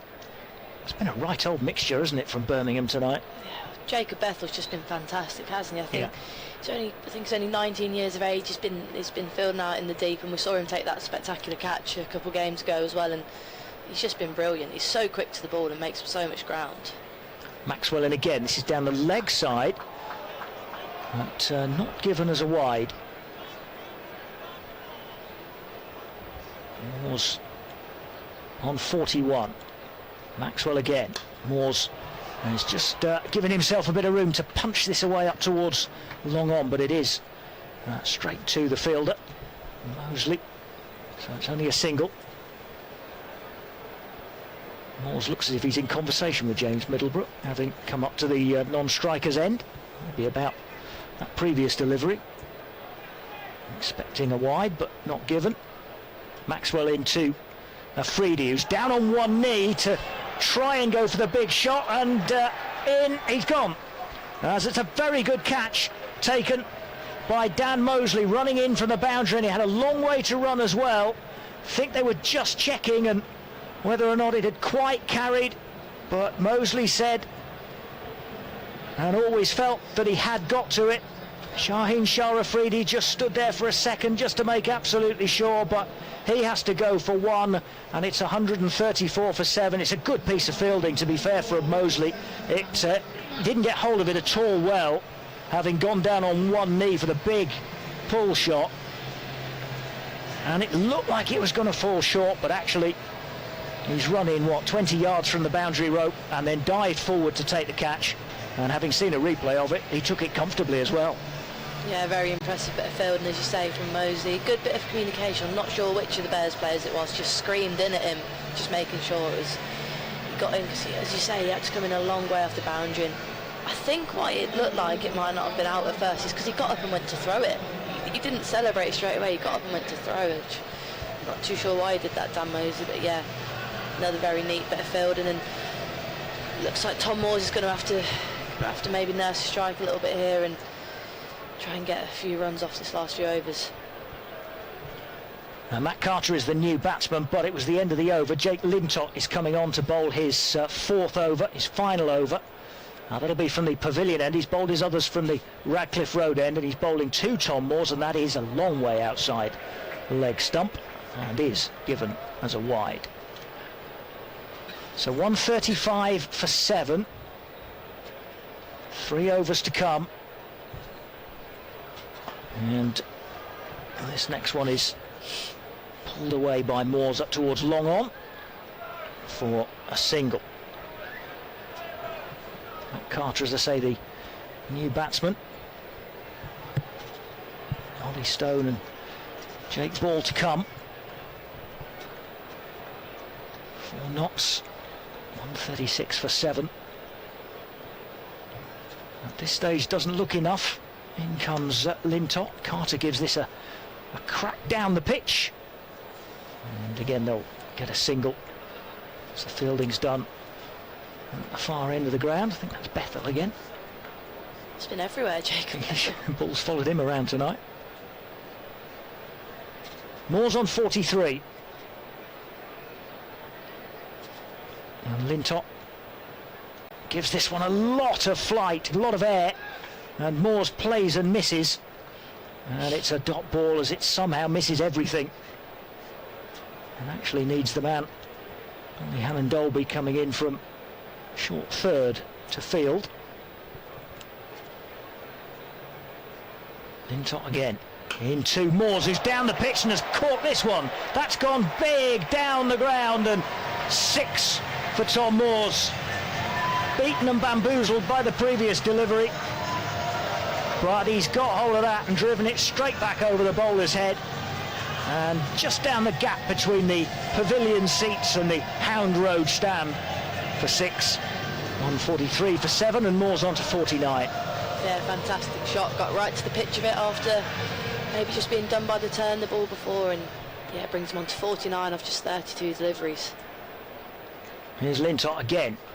Into Moores, and as he nudges it back down the pitch, he just waits to see if it evades the bowler. It does, and that means he can trot through for a single, and that brings up his half century. Tom Moores, much needed for Notts on a night when runs have been hard to come by and boundaries have been hard to come by as well.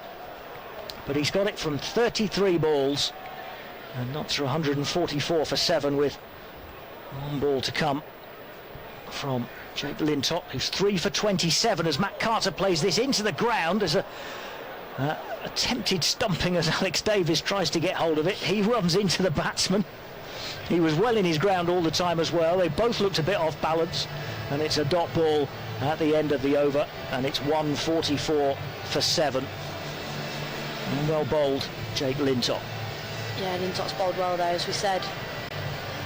Not taken that many wickets in the comp, but yeah, he's been fantastic. And on that Tom Moores half century, I mean, he's rode his luck, he's had his chances, but he's also come in at a really difficult time, and he's got these much needed runs for his team.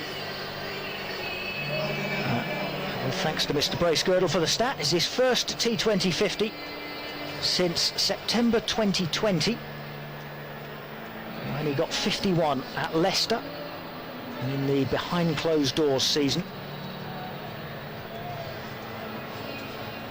So it's been a while coming for Tom Moores. Doesn't of course always get a bat in the T20, but as I mentioned earlier, Notts have much needed him tonight.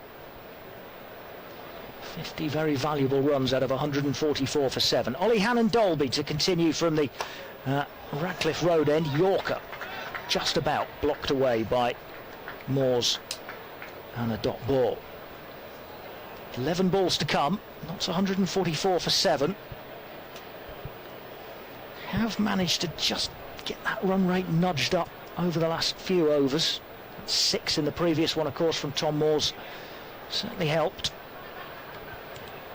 Every run vital here, you think, for Notts over these last few balls, and there's 4 more of them here for Tom Moores, who flashes this away through the covers into the hover cover just off the pitch.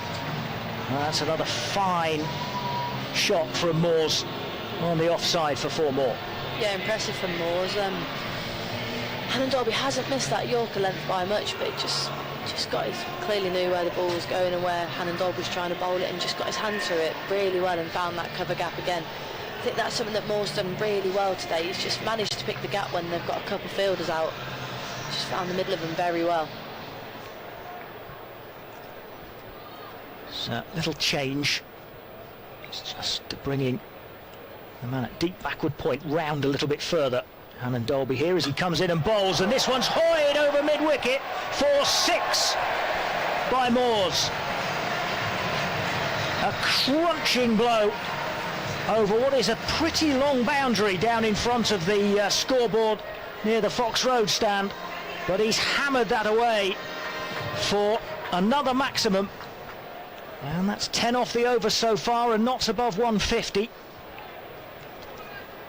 And still 3 balls to come in the over.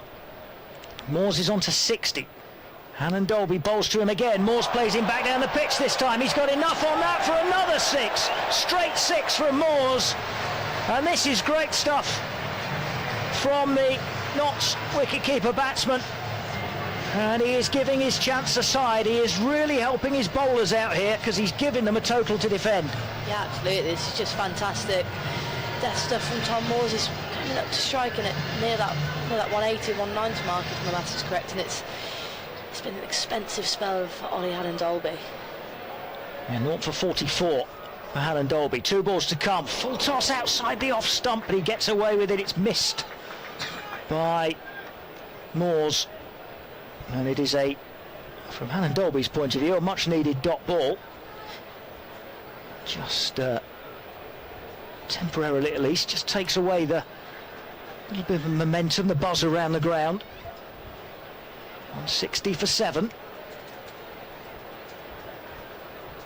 This ball and 1 over to come.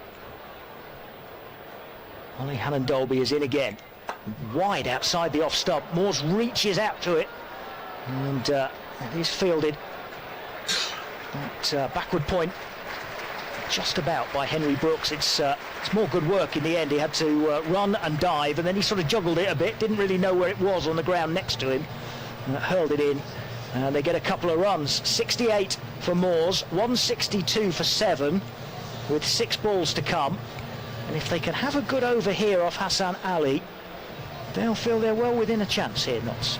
Yeah, I think I've said it before when I've come in and commentated on the Blast. It's not only these vital runs at the end, but it's that shift in momentum, Colin. What Tom Moores is doing here is he's just giving the momentum to his side, which will be really important when they go into the power play, and they're going to have to bowl well, but he's certainly give his side a chance. And Hannon-Dolby's gone for 46 off his 4 overs, which is made even the more surprising considering he went for just 5 off his first one. Now Moores is off strike. Matt Carter will want to get him back on strike as soon as he can. Here's Hassan Ali, and it's dragged from well outside off stump onto his pads by Carter, and then it just rolls out far enough to enable them to trot through for a single, and that, well, anyway, to get Tom Moores back onto strike will do, and that'll do.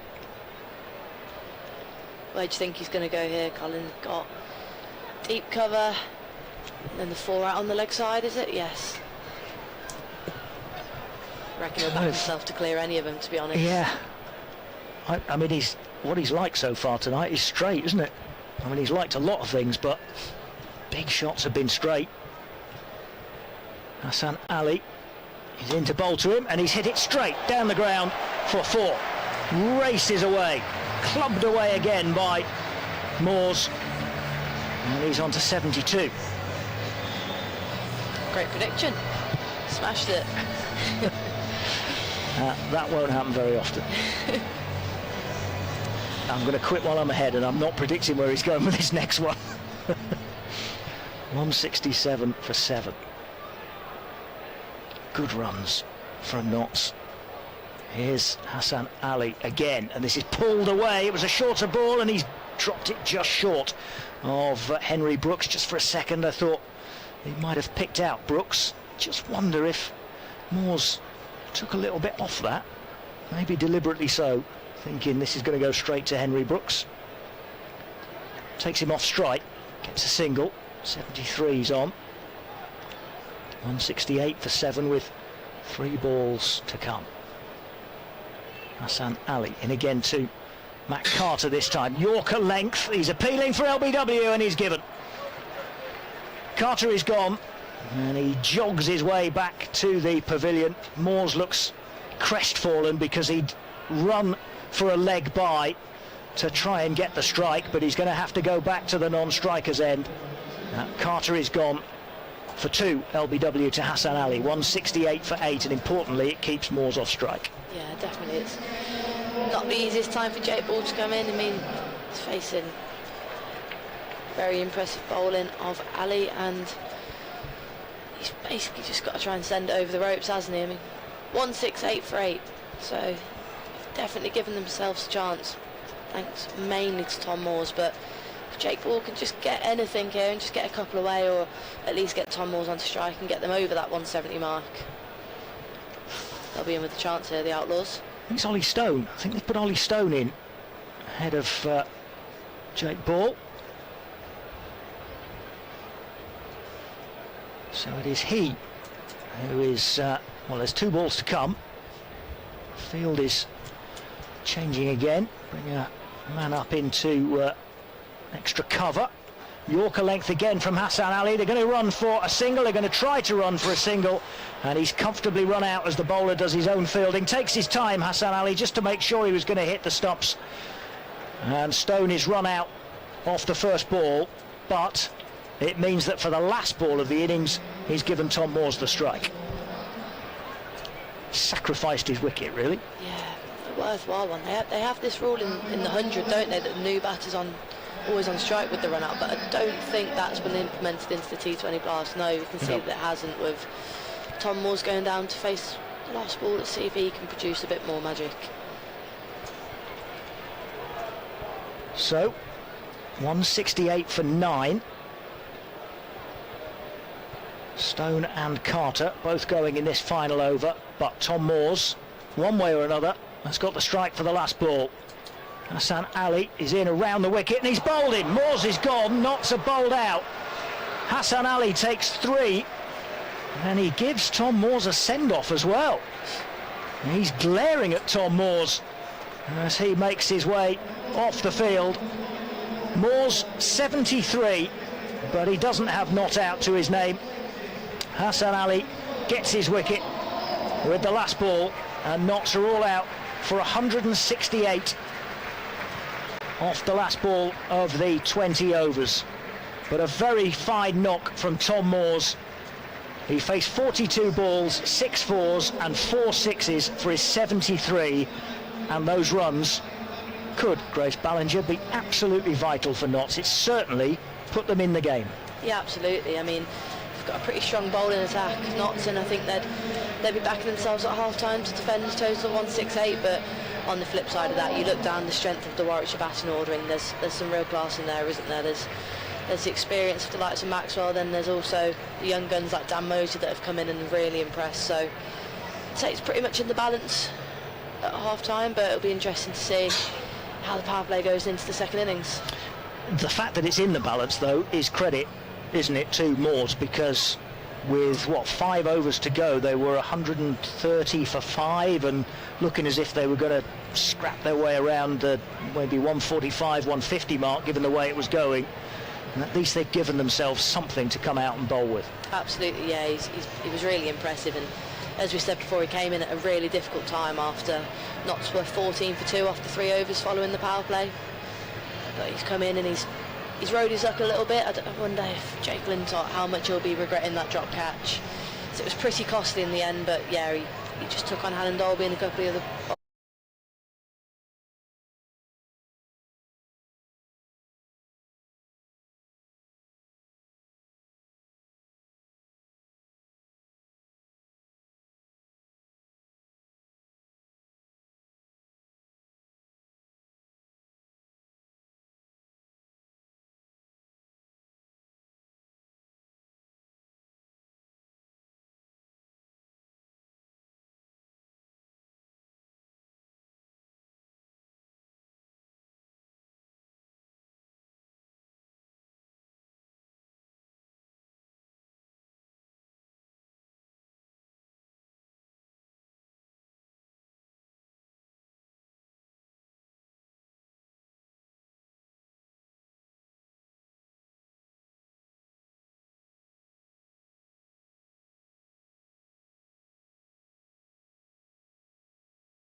Okay, so that was a bit of the action from the Outlaws innings there. 168 runs posted. As you can see, I'm now joined by the one and only Samit Patel. Lovely to see you, mate. 168. I've just said I feel that's a little bit sort of short, but your answer was? I think the game's on. You can see, I don't reckon it's a straightforward pitch. We've got to a good score. We've got Tommy finished the innings off really, really well. But yeah, it looked difficult in that middle period, and we've got some experienced spinners also to bowl. So it'll be a match-up of spin in the middle. 61 for 1 in the power play. The next 6 overs, Outlaws 52 for 3. You're used to bowling in that middle period. It felt very much that was Birmingham's sort of period. Went to spin, slowed it down a little bit, took some wickets, but then let's talk about Tom Moores. Got dropped out here by Jake Lintott, went on to score 73 runs. Yeah, we talk about moments in games of cricket, and to drop Tommy then was probably a big clanger from Jake Lintott. And you can just see catches do win matches. That score would have been totally different, but I think we've got to work in total. And I know we're going to have to bowl really well and get everything right. Warwickshire are a good team. There's a reason why they're where they are, but there's no coincidence that they went to spin. We're going to go to spin. As I said before, it's going to be a battle of the spinners. If we can control that middle period and take wickets, it's going to be game on. You didn't let Jake Lintott know about that catch, that drop catch, did you? No, I did. I just went straight over to him and said, "Oh, you dropped a clanger in front of the Fox Road." So yeah, no, look, it's nothing that we don't mean to. No one means to drop catches. It can happen, obviously. But yeah, going on from what we need to do now is, I'm sure Morsey will rev them up at half time and say, look, there's a score on the board. We can go and make sure we believe it, and we can go and defend it. You talk about going to spin. One of those players that will obviously take the ball at some stage will be Imad Wasim, back in the Outlaws shirt. How important could he be in that mid-roll that you're used to playing? Because obviously you're not there today, you're injured. Just how important will he play? Mulaney, Carter, those kind of players? Absolutely, a crucial role, but has all the experience. No, there's not one game that he's not played in that he'll bowl in different situations of cricket. He's bowled the new ball, he's bowled the old ball, he's bowled in the middle, he's bowled at the death. An very, very vastly experienced cricketer. I'm sure he'll go out and do his job. He knows how to bowl. So does Matt Carter, so does Stephen Mulaney. But the big exciting thing is we've got Stoney, first game back, Shaheen, all wanting to prove a point. It's not just all about spin. There is some swing about. It's cloudy, the lights are on. I reckon this game on here. Yeah, also from an Outlaws point of view, we know kind of what we've got to defend, don't we? And for you personally, you've mentioned a few of the lads, do you think they'll be kind of revved up now going, do you know what, we have got to defend this, a win guarantees a quarter-final, let's feel a little bit pumped Friday night, get the crowd involved, take a few early wickets.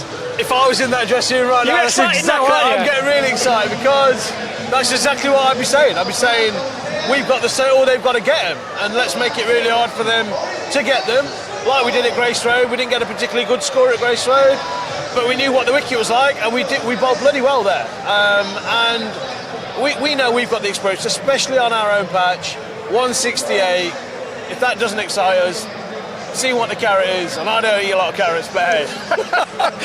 I can confirm Mr. Patel does not eat a lot of carrots. The lads are just getting ready, the umpires are coming out. One last bit of sentence to all the Outlaws fans out there. Bit of motivation. Go on, give it to them. Absolutely. Keep the faith. We've got 168. Hopefully Shaheen hits one on the pad first up. We're going to wicket the first over, and we'll take the momentum on. Lovely to have you. Back to the commentary team.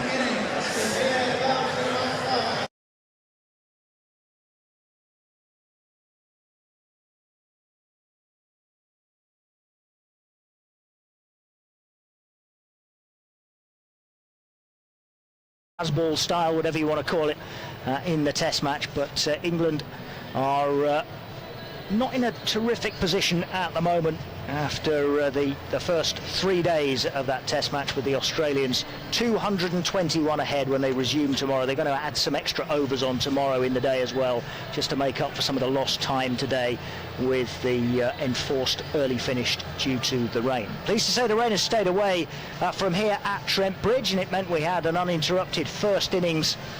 Nottinghamshire making 168 all out, the last wicket going down off the final ball of the 20th over against Birmingham, and the Notts fielders are out ready to defend that total. Birmingham batsmen not yet on their way out into the middle.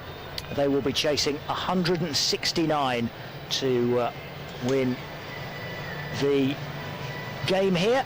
Birmingham already qualified in the T20, top of the table in the North Group, 4 points clear of the rest. Notts in the chasing pack, and at the moment in 4th place coming into tonight. But they, Worcestershire and Lancashire, all with 14 points. Yorkshire 13, Northamptonshire 12, Derbyshire with 11 before the start of tonight. They'll all fancy their chances of getting into that top 4. Scores from elsewhere: Durham made 216 for 4, Durham next to bottom, with a very much an outside chance of sneaking in, but they made 216 for 4 tonight at New Road against Worcestershire, who are 112 for 3 after 11 overs, but bad light has stopped play at New Road, where they don't have floodlights, do they? So that could be an issue for them. The other scores in the North Group, well, there isn't any score at Lancashire, Yorkshire, because the weather has delayed that. Still not abandoned yet, but they haven't started. And Derbyshire 157 for 1 from 15 overs against Leicestershire. Shaheen Shah Afridi is going to get things underway from a Notts bowling perspective here at Trent Bridge. They are, as I say, defending that total of 168.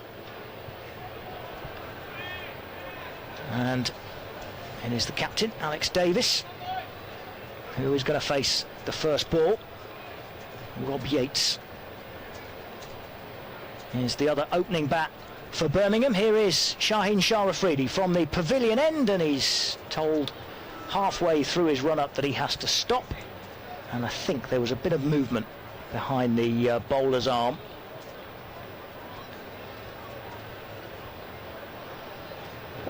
And it might not even have necessarily been movement. I think the umpire's just pointed to one of the stewards in a fluorescent orange jacket. He's probably just catching the eye line of Alex Davis, the batsman. Anyway, here is Afridi, and he's bowled down the leg side. Wides, 4, so 5 wides to start the innings. That's not, Grace Ballinger, the start that Notts or Shaheen wanted. No, it's a pretty underwhelming start, isn't it? I mean, it's probably not what he wanted, being stopped pretty much at the crease for the first ball, and then it's a loosener for the first ball, to say at the least, and they haven't quite got the runs to play with to be bowling too many of them. But that being said, Warwickshire bowled their fair share of extras as well. Yeah, early on. Yeah, they struggled early on. I think at one stage, after about 3 overs, they had 13 extras on the board, but they only ended with 14. Here is Shaheen again. This is Yorker length and out! It is an LBW decision, and Shaheen stands with his arms wide open, looking up at the skies. Alex Davis was literally knocked off his feet by that from Shaheen Shah Afridi, and effectively from the first ball, because the very first ball went for wides. Alex Davis is gone. LBW. And where normally you see stumps go cartwheeling, this time you saw the batsman virtually go cartwheeling. Davis gone for naught. LBW to Afridi. Great start now for Notts. Yeah, I mean, I said the start was underwhelming, but that is exactly what Notts wanted, and it's a big wicket. Alex Davis is very capable of scoring runs pretty quickly. He's got 315 runs for Warwickshire this season, averaging just shy of 30, but he is one of those players that can really take the game away from you. And I'm not sure if he thought it was just going down. It's a slow walk off. He's still about 20 yards away from the pitch, but it does bring in Chris Benjamin to face the second legal delivery. Yeah, Chris Benjamin in a lot earlier than he would have expected, I'm sure. As Alex Davis only now crosses the boundary to go back towards the Birmingham dugouts underneath the Batman scoreboard, alongside the pavilion here at Trent Bridge. Well, an interesting start to the innings, 5 wides and then a wicket. Here's Afridi in again, he's bowled him! It's another one, it's 2 in 2. Afridi with the trademark celebration again, and Benjamin trying a scoop paddle shot off his first ball to Shaheen Shah Afridi is clean bowled. And Afridi is on a hat-trick, and Birmingham are 5 for 2 with 2 balls gone. Interesting shot selection from Chris Benjamin, isn't it? I mean, it was certainly bold, and I think it's one of those ones, if it comes off, you say, wow, that was brave, and he's got the full reward from it. He's been fearless, but he gets out in that sort of situation, and you say, well, that was a bit ridiculous. There was absolutely no need for it. They're not chasing a ridiculous score, and he didn't even give himself a chance. He didn't give himself a look. He's tried to ramp what is a very good bowler in Shaheen Afridi, and he's brought in Dan Mosley in for the 3rd ball, and it's a really difficult position for the young all-rounders to come in, and just seemed a bit unnecessary, Colin, to be honest. I'm a bit of a loss for words with that, but it's a bizarre shot choice. It's modern cricket in a nutshell, isn't it? It is, isn't it? Well, what a situation for Dan Mosley to be facing. We've had 2 legal deliveries of the innings, and the board says 5 for 2. Shaheen Shah Afridi is on a hat-trick. I'm surprised the crowd are not a little bit more into it. Well, they're getting into it now. Here comes the clapping. But Mosley, perhaps wisely, has just taken his time, and he's backed 2 or 3 yards away from the crease before going and taking his guard once again. Here comes Shaheen Shah Afridi on a hat-trick, backed by the Trent Bridge crowd. In he comes, and it's edged away. And Mosley survives the hat-trick ball as Lyndon James does the fielding down at 3rd, and it's a single. 6 for 2. It's been an exciting first over. Yeah, absolutely has. Yeah, I wonder how Rob Yates feels as he goes to face his first ball there. If I'm honest, I wouldn't be fancying it. No, Shaheen Shah Afridi looks pretty fired up. He's coming in from that far end again now, and bowls, and this is dabbed down again by Yates to the same sort of area as Mosley played that last one, and Lyndon James fields again, and they get another single. But it is just the start. You were talking, Grace, at the end of the Notts innings about momentum and how those runs late on from Tom Moores had just given the team momentum, and they're certainly shown that in the first over. Shaheen Shah Afridi has maintained that momentum with the ball. Mosley to face again. He's on 1. It's 7 for 2 in the first over, and Mosley, what a catch! What a catch! That is a stunning catch from Ollie Stone, down low to his right, one-handed. It's a magnificent take, and Shaheen Shah Afridi's got 3 wickets in the first over. Mosley, I don't think, can believe it. Ollie Stone with a magnificent take to a shot that was rocketing away off the bat, and he's dived low to his right, and he's plucked it, I was going to say out of the air, but just about off the ground, as low as you can get.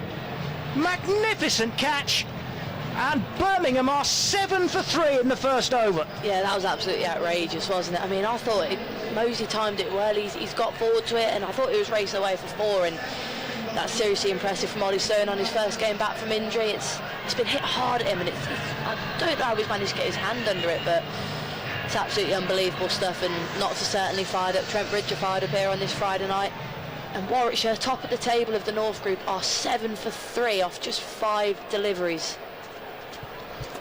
And Notts gave them 5 of them. 5 wides off the first ball. What an extraordinary over.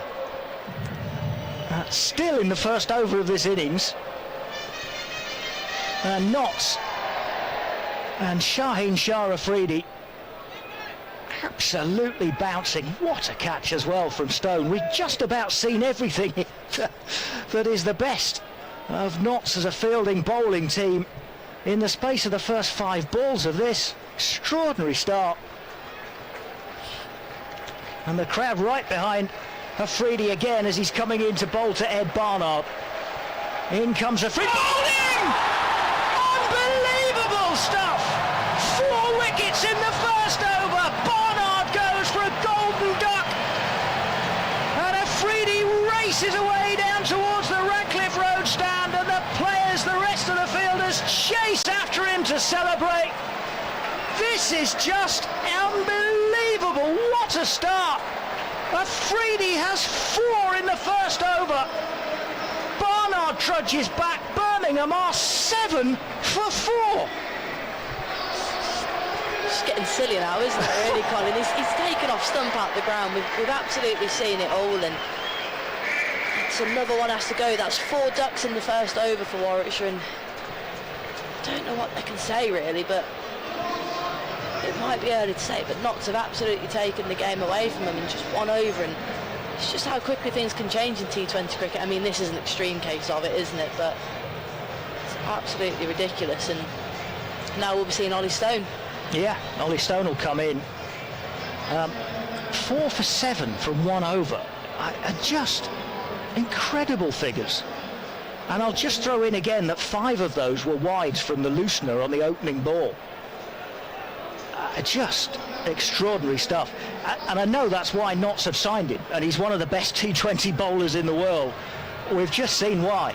That was an extraordinary demonstration of T20 bowling. An LBW, 2 clean bowled, and that spectacular catch from Stone, who's now bowling the 2nd over from the Radcliffe Road end, and this is defended away with a bit of a leading edge by Yates, and it's a dot ball as Ollie Stone gets going from the Radcliffe Road end. Well, it's absolutely time for one of these two to be a hero, isn't it? Maxwell or Yates. I mean, both very capable. I don't think even the pressure of being 7 for 4, Graham Maxwell will be too phased from it. He's played in so many overseas competitions, and he really can take a game away. Here's Stone, and this is, it was played uppishly, but it was wide of Joe Clark. There's a slip in the field by Montgomery, just genuinely slipped on greasy surface after the rain earlier, but he still manages to field it and throws it in. Yes, Glenn Maxwell has appeared at the at the wicket. He's the latest batsman to come in, and he's with the end of the over and keeping an eye on all those celebrations and stuff. Suddenly Maxwell is in, and you kind of think, well, job's not quite done yet, but Notts have made an outstanding start, an unbelievable start. Absolutely incredible. Can't remember seeing that in T20 history. In the first over? I certainly can't remember ever having seen it. I think I've seen a 3 wicket. I think Notts took 3 in an opening. Well, maybe in 1 over. Whether it was the opening over or not, I'm not so sure. But here's Stone, and this is well fielded at extra cover by Stephen Mullaney. Straight pretty much at him from Glenn Maxwell. It's another dot ball. But 4 wickets in the first over has to be unprecedented, doesn't it? I can't remember that ever happening before. 4 for 7 for Shaheen. Davis LBW for naught. Benjamin bowled for naught. Mousley caught spectacularly by Stone for 1. And Barnard bowled for naught off the final ball of the over. Now, Ollie Stone has only managed to bowl 3 balls, and he's having to leave the field. He's having to be taken out of the attack. And Glenn Maxwell goes across to commiserate with him, the batsman, his former teammate. And Ollie Stone, well, that's a sad sight. Just back into the team after his injury problems, and he's bowled 3 balls, and now he's going to have to leave.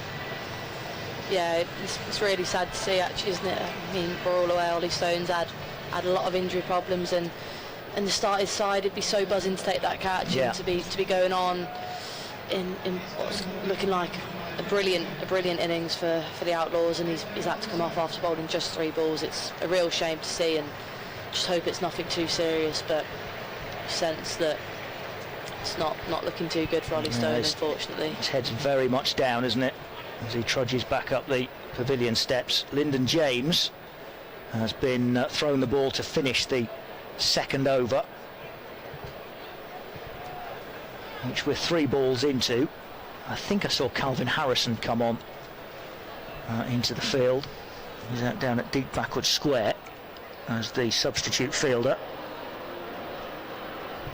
And Lyndon James just bails out right at the end of his run-up. I think because I don't think he thought that, I think it is Calvin Harrison out there. I don't think he thought he was quite ready. Yes, it is. He's just turned to show us his number, which is very good of him. And he was just stretching a little bit, I think. Calvin Harrison. Lyndon James thought he wasn't quite ready. In he comes again then, Lyndon James, to finish this over, and that is hooked away by Maxwell, and it is over. Fine leg up inside the circle, and that is 6 for Glenn Maxwell, which is just a reminder of what a quality player he is. To just pick that up and deposit it over Jake Ball's head, way over Jake Ball's head, up inside the circle at fine leg, and away for 6 in front of the scoreboard. Yeah, you just don't think, I mean, they're 14-4, but Notts can't be too complacent, because big occasions, big players rise, and Maxwell is certainly able to fill those shoes. Well, certainly dramatic stuff at the end, at the start of this innings, for all sorts of reasons now, with Ollie Stone having to be replaced as well, and Lyndon James has got an inside edge from Glenn Maxwell, which is going to run away for 4, and it almost caught the stumps on its way through. Maxwell was almost gone. It's an inside edge, and it just missed the stumps and runs all the way through for 4, and that's unfortunate for the bowler. Absolutely is, but Warwickshire have got to take what they can get here, haven't they? They won't care how they come as long as they get them. Here's Lyndon James again. Into bowl once more. This is down the leg side, and it's going to be given as a wide. It's well taken by Tom Moores. Big stretching dive from Moores to take it well down leg side, and to prevent any more wides being conceded. So 2 overs, and both of them will be at least 7 balls. And then presumably Shaheen Shah Afridi will carry on from the pavilion. You'd think so, wouldn't you? I'd be pretty annoyed if I took 4 wickets and then got fetched off. Here's Lyndon James, and pulled away by Maxwell, down to Calvin Harrison, the subfielder, just for a single at deep backward square. That's the end of the over. Shaheen has already jogged across up towards the pavilion end. He's there well ahead of the umpire to take off his jumper and say, right, here we go. What can we do here? He is on a hat-trick again, because the last 2 balls of his previous over were wickets. He's not only on a hat-trick, but he's on for a fifer. He's on for a fifer. And this will be his 7th legitimate delivery. These are phrases you never thought you'd hear, but absolute exhibition of T20 bowling and catching, we should say, by the man who's now had to leave the field, unfortunate Ollie Stone. But, what a spectacular over that was. What are we going to get in this one? He's up against Glenn Maxwell. It is he who's going to have to see out the hat-trick ball. They're trying to get the stewards to move here. The pitch is almost in line with the very end of the pavilion. So the left of the pavilion as we're looking at it, the right from the pavilion itself. And there are people just standing up in that gap between the pavilion and the Hound Road stand, and Glenn Maxwell is just trying to get the message across. I actually think it's the stewards in their luminous jackets. They're not having it, are they, the stewards? But they're not moving. Now they're doing they've anything finally but getting gone. out the way. Yeah, it's those luminous jackets that are doing it.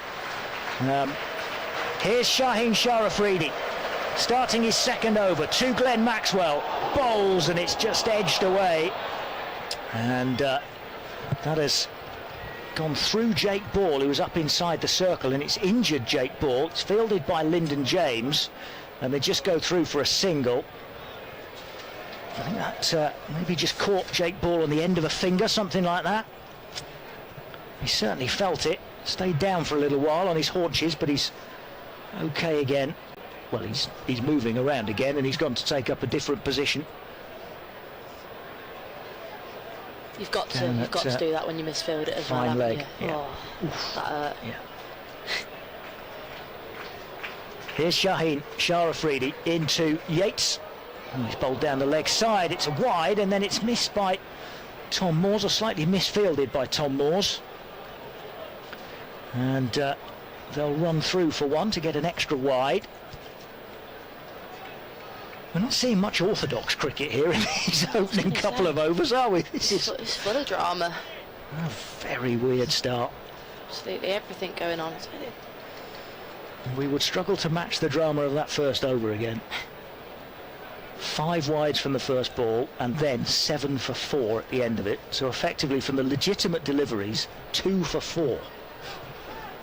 Just still shaking my head in disbelief at what we saw. 23 for 4 is the score now. Birmingham, remember, are chasing 169 to win. Here's Shaheen Shah Afridi into Glenn Maxwell once more. He's just dug it out, Maxwell. It's another fantastic delivery, and it's a dot ball. That's a very good stat from Dave. He's been working on the stats with all of these wickets tumbling. He reminds us that the Notts innings ended with 3 wickets. Now, one of them was a run out, so it wasn't a hat-trick for Hassan Ali, but the other 2 for Hassan Ali at the end of the innings. So 3 wickets in 3 balls at the end of the Notts innings. Here's Shaheen Shah Afridi. He's in again. This is outside, off stump, and again it's not taken cleanly by Tom Moores, and that enables them to go through for a bye. Really not sure what's going on this pitch. It's just drama after drama, isn't it? Yeah. Even there with a dot ball, well, it should have been a dot ball. Tom Moores has missed it. It's gone past Matt Carter's boot as he's tried to stop it with his foot. Matt Montgomery's given chase, and then he slipped over. Yeah. And they run through for a bye. Maxwell has 12, Yates has 2. So wicket, wicket, wicket at the end of the Notts innings, then wide, wicket, wicket, 1-1, wicket, wicket off the first ball. Here's Shaheen again. That's way down leg side, and that'll run away for 5 wides. That was one of the biggest wides I've seen in a long time. That was almost off the pitch. And it also swung away a little bit further afterwards, didn't it? So that's a big wides. 5 more of them. Shaheen sort of trudges back to his mark, which is certainly not what he was doing in that first innings. Just to go back to Dave's stat then, there were 7 wickets in 9 legal deliveries. So throw in the wide, that's 7 in 10 deliveries between, well, in the last 3 balls and then the first over of the Notts innings. Just unbelievable stuff. T20 cricket on BBC Radio Nottingham. 2.5 overs in. Feels like we should be about 12 overs into this innings the way it's gone. Here's Shaheen again. He's appealing for LBW. I think there might have been a bit of bat on it from Yates, who scrambles his way through for a single. No, there wasn't, because it's been given as a leg bye. So it's another one to the extras total. Extras is 15. So just in the same way as Birmingham were giving away a lot of extras at the start of the Notts innings, so too of Notts here.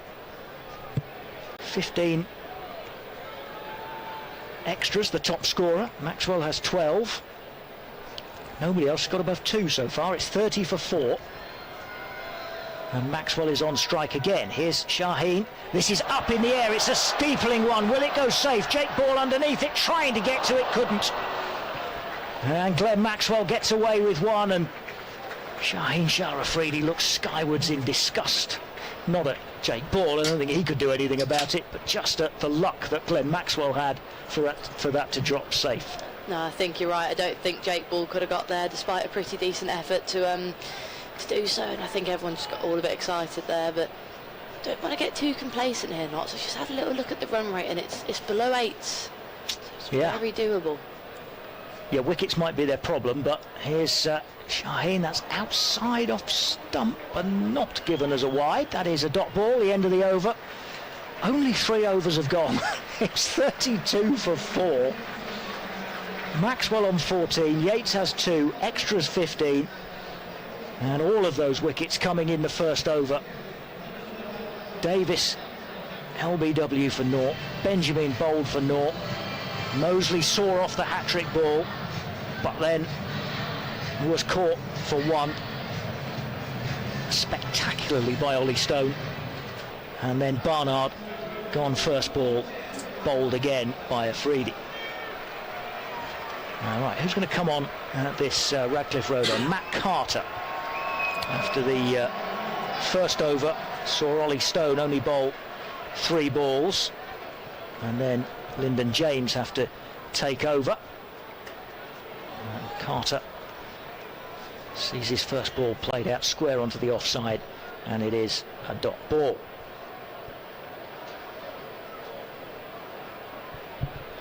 Carter very quickly gets the ball back in hand, and this is cut down to backward point. No run. Again, Yates is the batsman. He has 2 to his name. He's coming down the pitch to this one, but Carter, I think, saw him coming a little bit, so he's only nudged it up the pitch for a single to Stephen Mullaney. And now the field changes for Glenn Maxwell.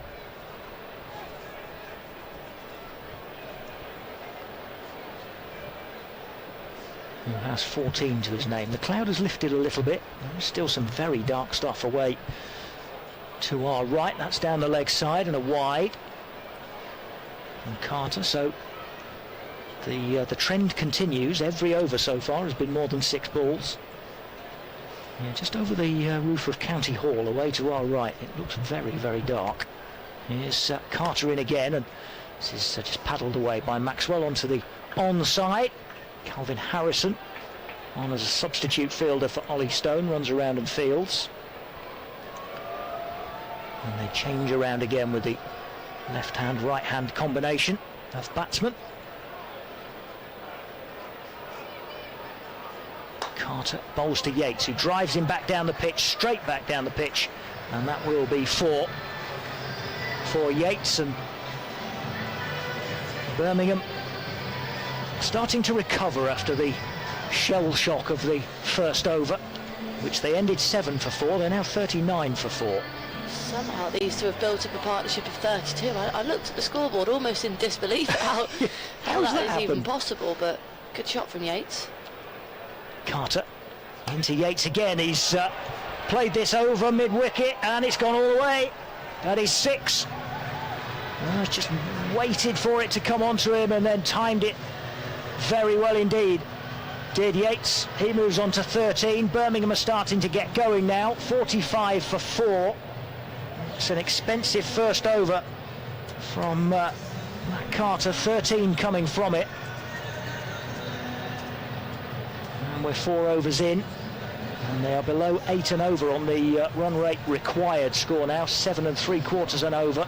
They're currently going at 11 1/4, which just seems an incredible statement when you consider that they lost 4 wickets in the first over. Yeah, it's a bit hard to believe, to be honest. I mean, we haven't seen too many big shots off the bat, but then obviously Afridi's been absolutely incredible with that first over. But I just think that, 16 extras off 4 overs? It's inexcusable, isn't it, in professional cricket? And it's not really good enough. I mean, Afridi has obviously had a day out and he's already done his job and more, but those runs could be really costly. Yeah, because it's not a huge total they're defending either, is it? 169 or 168.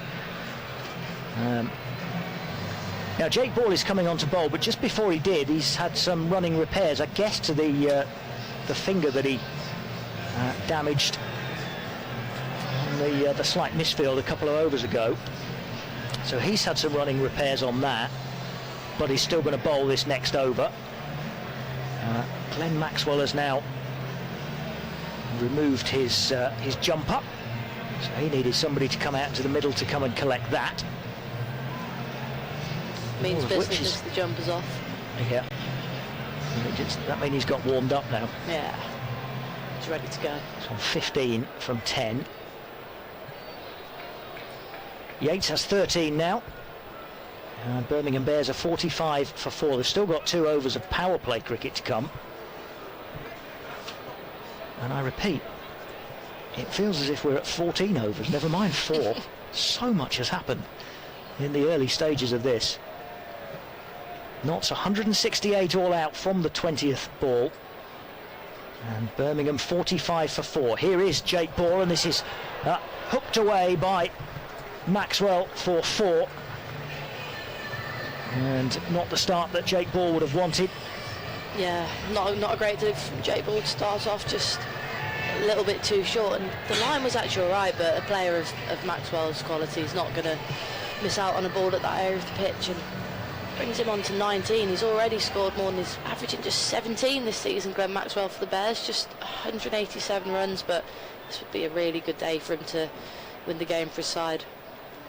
Ball in again to Maxwell, he's chopped on, and Jake Ball has got rid of Glenn Maxwell, and that's a big wicket for Notts, just at the time when, after those early setbacks, Birmingham were starting to come back into the game. Jake Ball with his second ball after the first one was dispatched to the ropes by Maxwell has struck. Maxwell's gone for 19, and it's 49 for 5. He's just chopped with a bottom edge onto the top of the stumps just about, and that's done for Glenn Maxwell. 49 for 5. Yeah, just as I was saying, that it was a time for Glenn Maxwell to step up for his team here. Jake Ball's got that massive wicket, and you look down the batting line of here, and all the best batters have gone. Obviously Jacob Bethel, very capable batter, we've seen him score runs. Ed Barnard, and then after that Henry Brooks. Jake Lintott can certainly hold a bat, but not sure they're gonna lead their team in a difficult run chase. So massive wicket for Notts, and you see 1 or 2 more wickets could kill the game early here. Yeah, well, when you're handed 4 wickets in the first over by one of the top bowlers in T20 cricket in the world, you really shouldn't go on and lose the game from there, should you? Notts have not got the job done yet, but they are well on the way to doing so here. 49 for 5 now, Birmingham, after that astonishing start from Shaheen Shah Afridi. And Jacob Bethel is the new batsman. Floodlights now shining down brightly. It's not a sight that we've seen too often in this T20 campaign. The weather has been magnificent, and quite often the lights have hardly seemed necessary, but tonight it's very much darker with a cloud overhead. Here comes Ball, and Bethel just defends this one away onto the offside, and there's no run.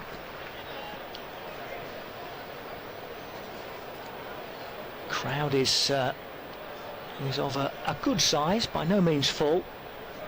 Very similar to many of the crowds that certainly have been in for the matches here at Trent Bridge that I've seen in the T20.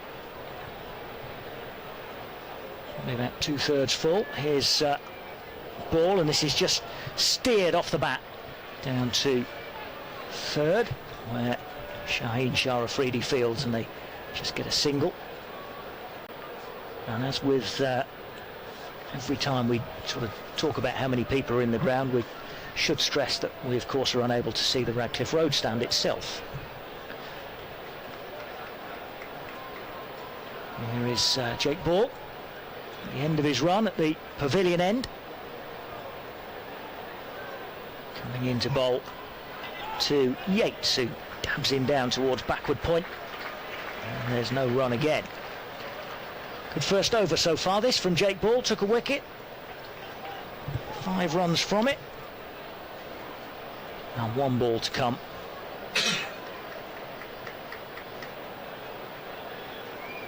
And he has the ball back in his hand, away at the far end. Real buzz around Trent Bridge now after seeing Notts get themselves on top in this game. This is pulled away, though. It was dropped in short by Jake Ball, and that's hammered away by Yates for 6 over deep backward square. Just swivelled on it and helped it on its way for a maximum to end the over, as is so often the case. Batting team getting out of the over with a boundary, and that was a big boundary as well. Yates on to 19, Birmingham are 56 for 5. They still only need 7.5 and over, but wickets might very well be their issue after that explosive start from Shaheen Shah Afridi. Commentary on BBC Radio Nottingham continues with Grace Ballinger and Dave Bracegirdle. Well, thank you, Colin. Just about got my heart rate back, I think, to a normal sort of rate after that astonishing first over. Absolutely unbelievable stuff from Shaheen Shah Afridi. The way the over flipped and flopped, beginning with 5 wides and ending with Afridi for the second time in the over on a hat-trick. Extraordinary stuff. Here's Matt Carter then as we come into the final over of the power play. Low full toss worked away by Jacob Bethel onto the leg side. 57 for 5. So we're beyond the 5 over mark. There will be a result here at Trent Bridge this evening, one way or another, even if the rain comes. And I would suggest if the rain came now, Notts would be comfortable winners. The Duckworth-Lewis pass score roundabout now is 73. The Bears are 57 for 5, make that 58 for 5 as Rob Yates moves on to 20. Shaheen Shah Afridi has now gone to 20 wickets in this campaign.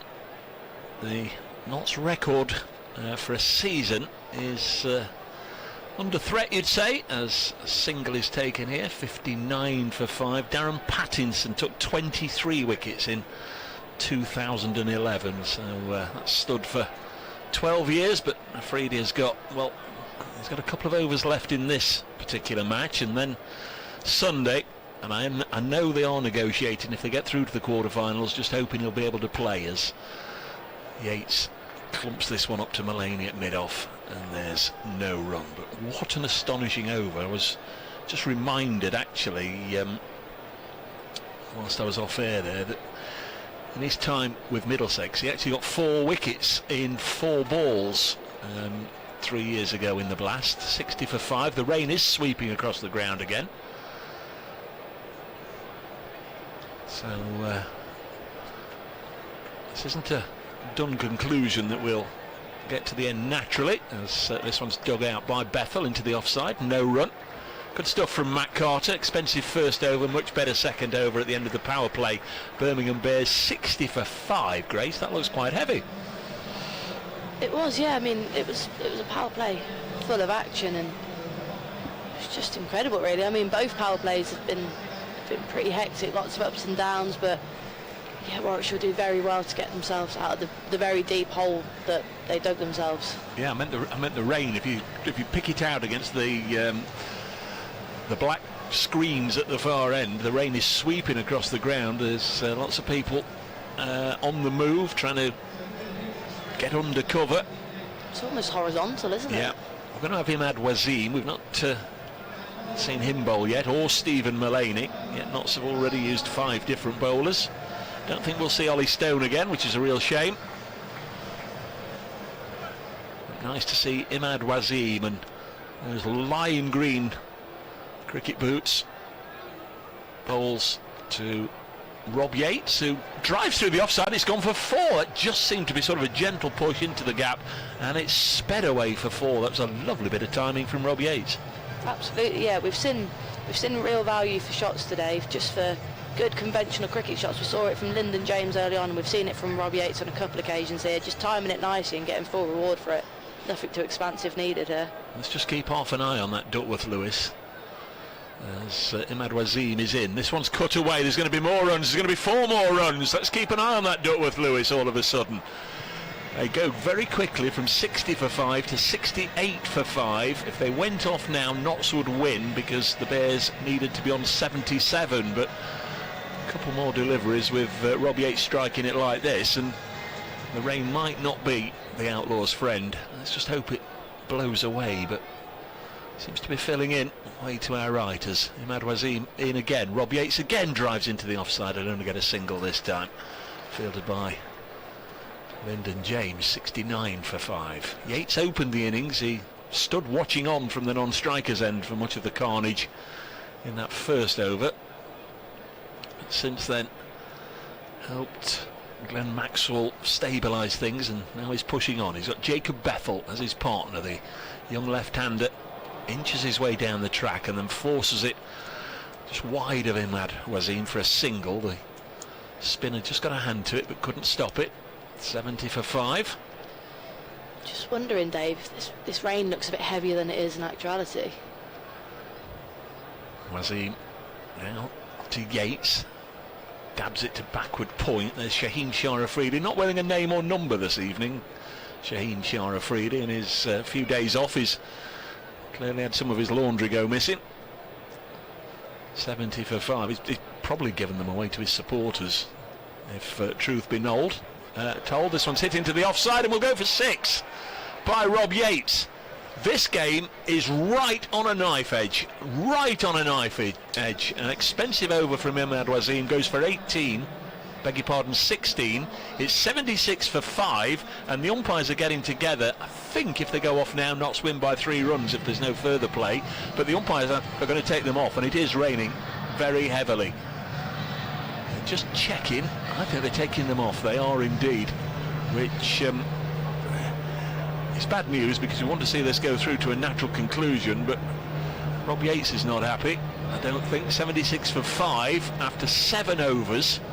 And the board says after 7.1, Birmingham Bears should be on 80. I think it said after at the end of 7 overs exactly, it should be 79. So I think right now, if there's no further play, as I read it, Notts Outlaws would win by 3 runs. But let's not go too early on that. We hopefully will see this weather blow through and we'll get back out there. But it's changed dramatically out there from Notts being in a fairly comfortable position to being under a little bit of threat with Yates and Maxwell, to suddenly Yates taking 16 off that over and getting them right back in contention.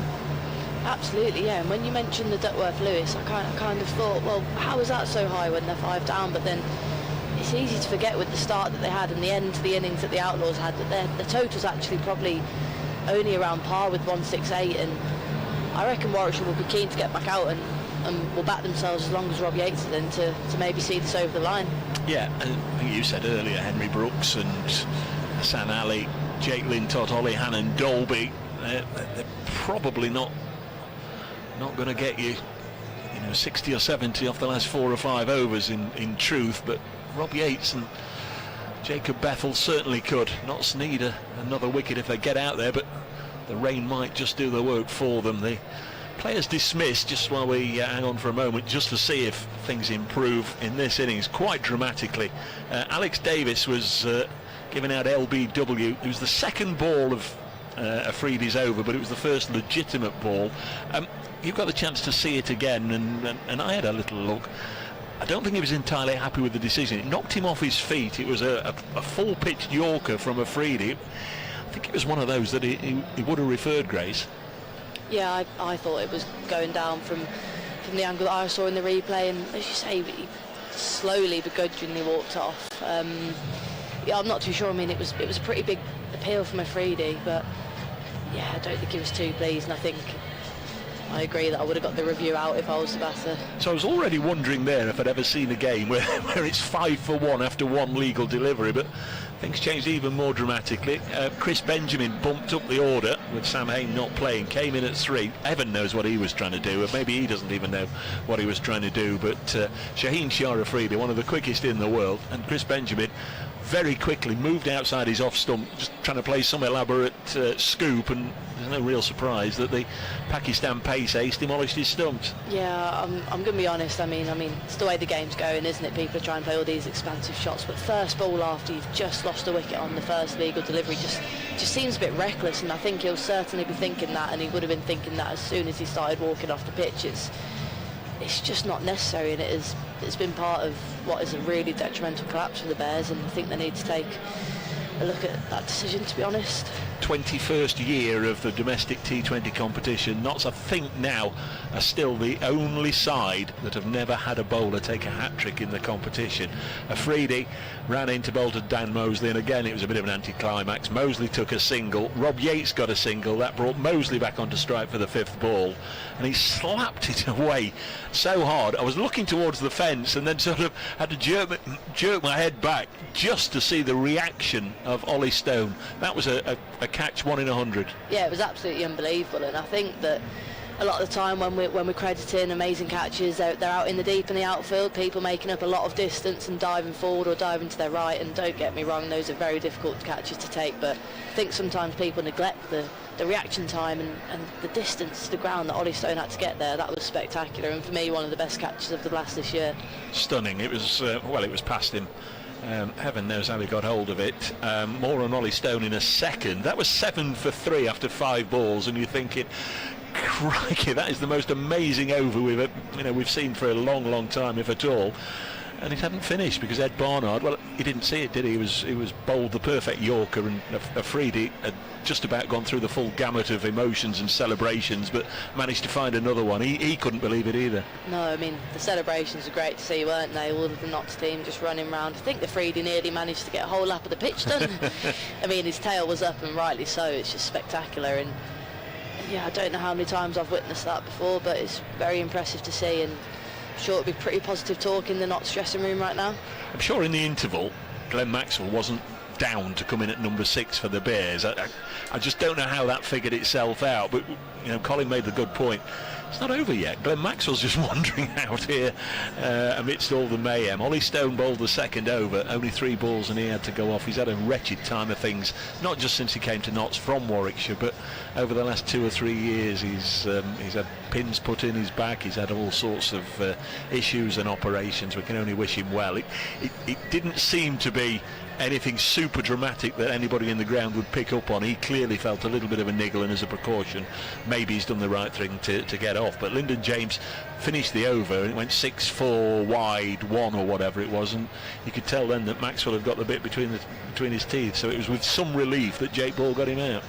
Yeah, definitely. I think as long as Glenn Maxwell's at the crease, the game's not really over, is it? And obviously they're in a very difficult position, but if you're going to have anyone in that lineup to get you out of trouble for a Bears fan, it would probably be Glenn Maxwell. And as you say, he just started to get going, and after he hit Jake Ball for that boundary, I thought it could be time for the momentum to shift again, as it has so many times in this game. But yeah, that wicket was massive and really pivotal in the game, I think.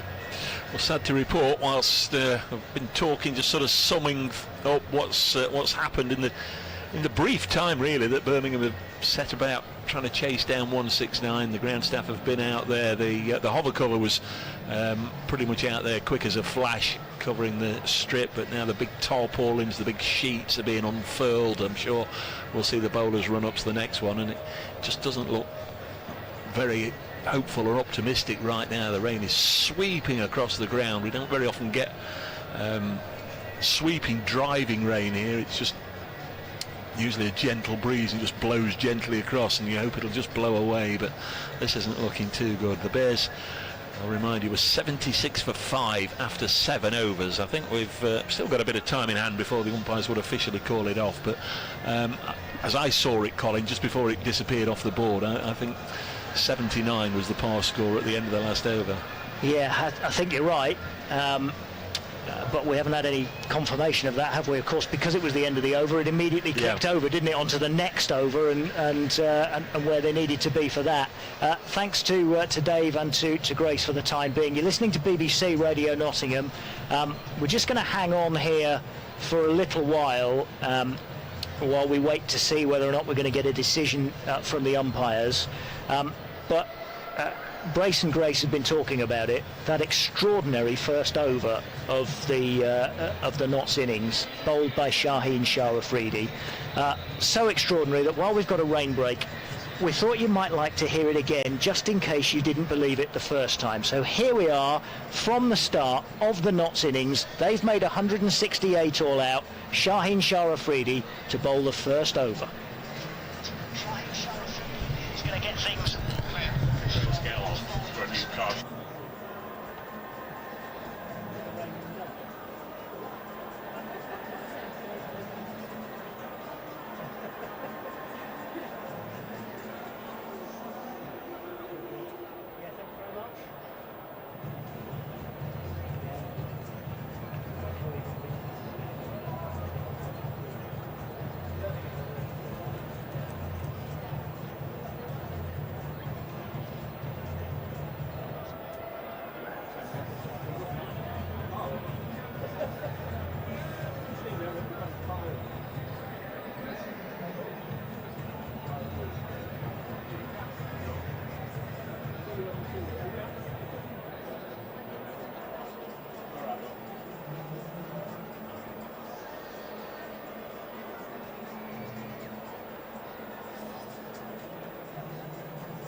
What we should say as well, we should talk about Tom Moores as well. We talked a lot about Shaheen Sharafridi there.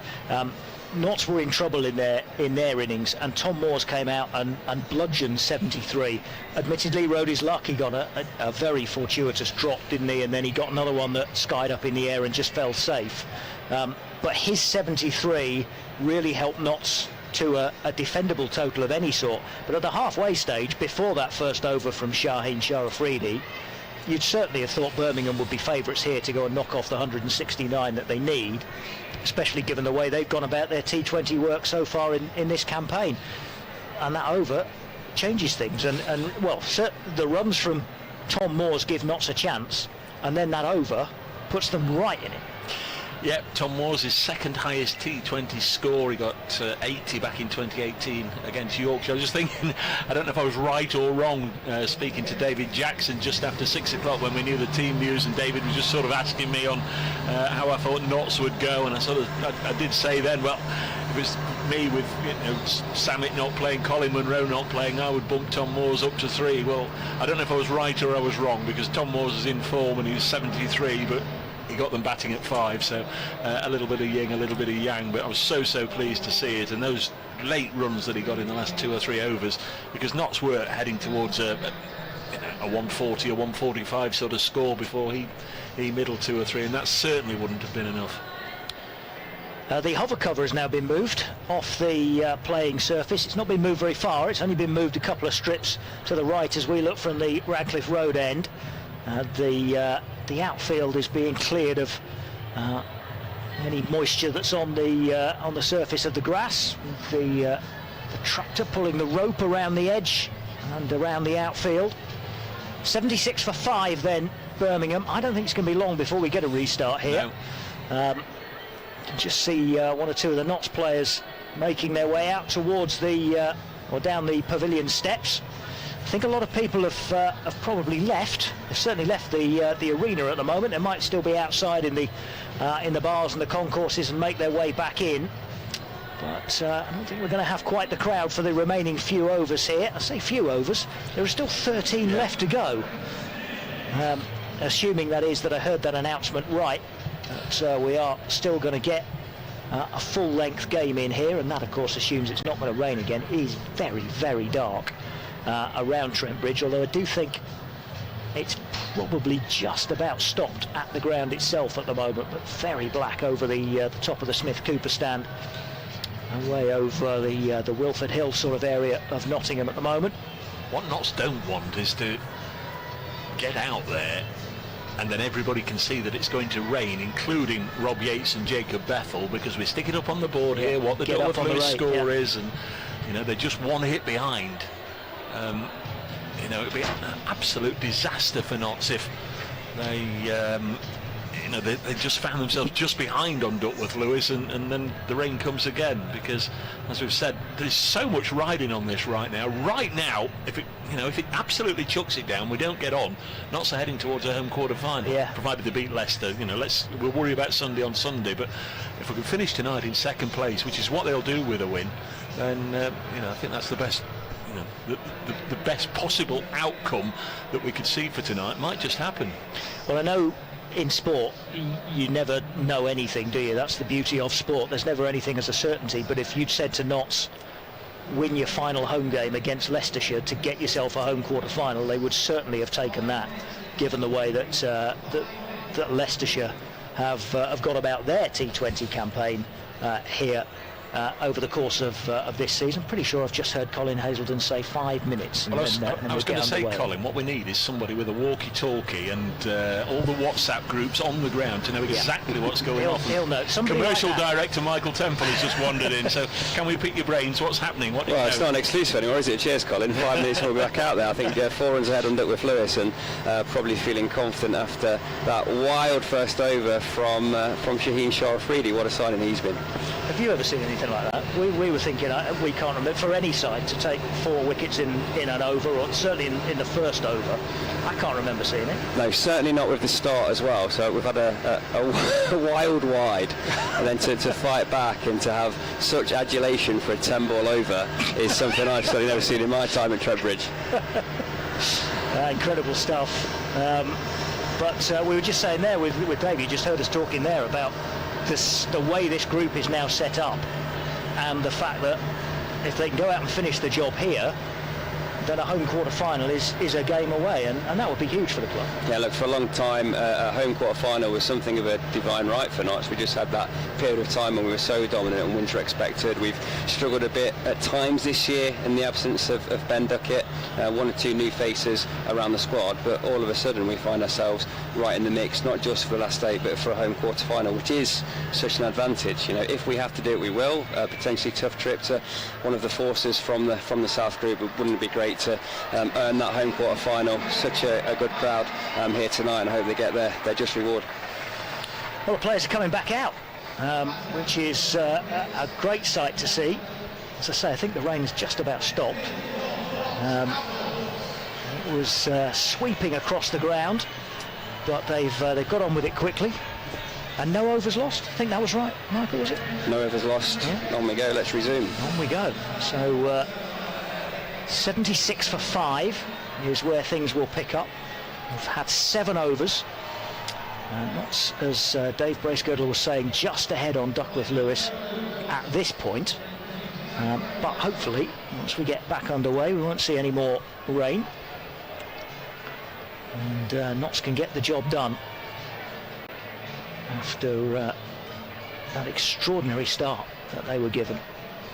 Never a problem with surface water here at Trent Bridge. The drainage so good, but falling rain brings about that interruption. Credit to Steve Burks and the ground staff who've turned this one around so quickly. Yeah, very quick from the time they were chatting with the umpires out in the middle, and the umpire said, "Yeah, right, let's get on with it." We're back underway within, 7-8 minutes, I think, from that point. And Matt Carter has the ball in his hand.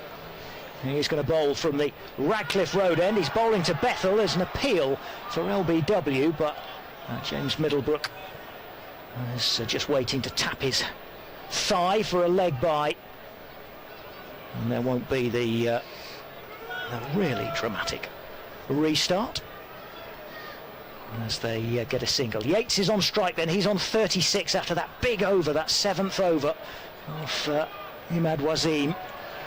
And you can see straight away the slipperiness on the surface as this one is played out towards the Fox Road stand, and Shaheen Sharafridi dives and just slips a little bit before hurling the ball back in.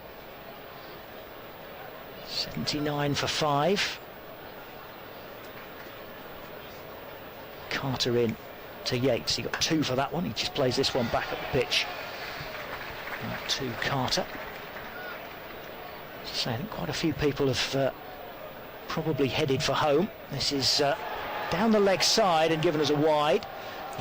Tom Moore's whipped the bails off. But it will be a wide. 18 extras now in the total of 80 for 5.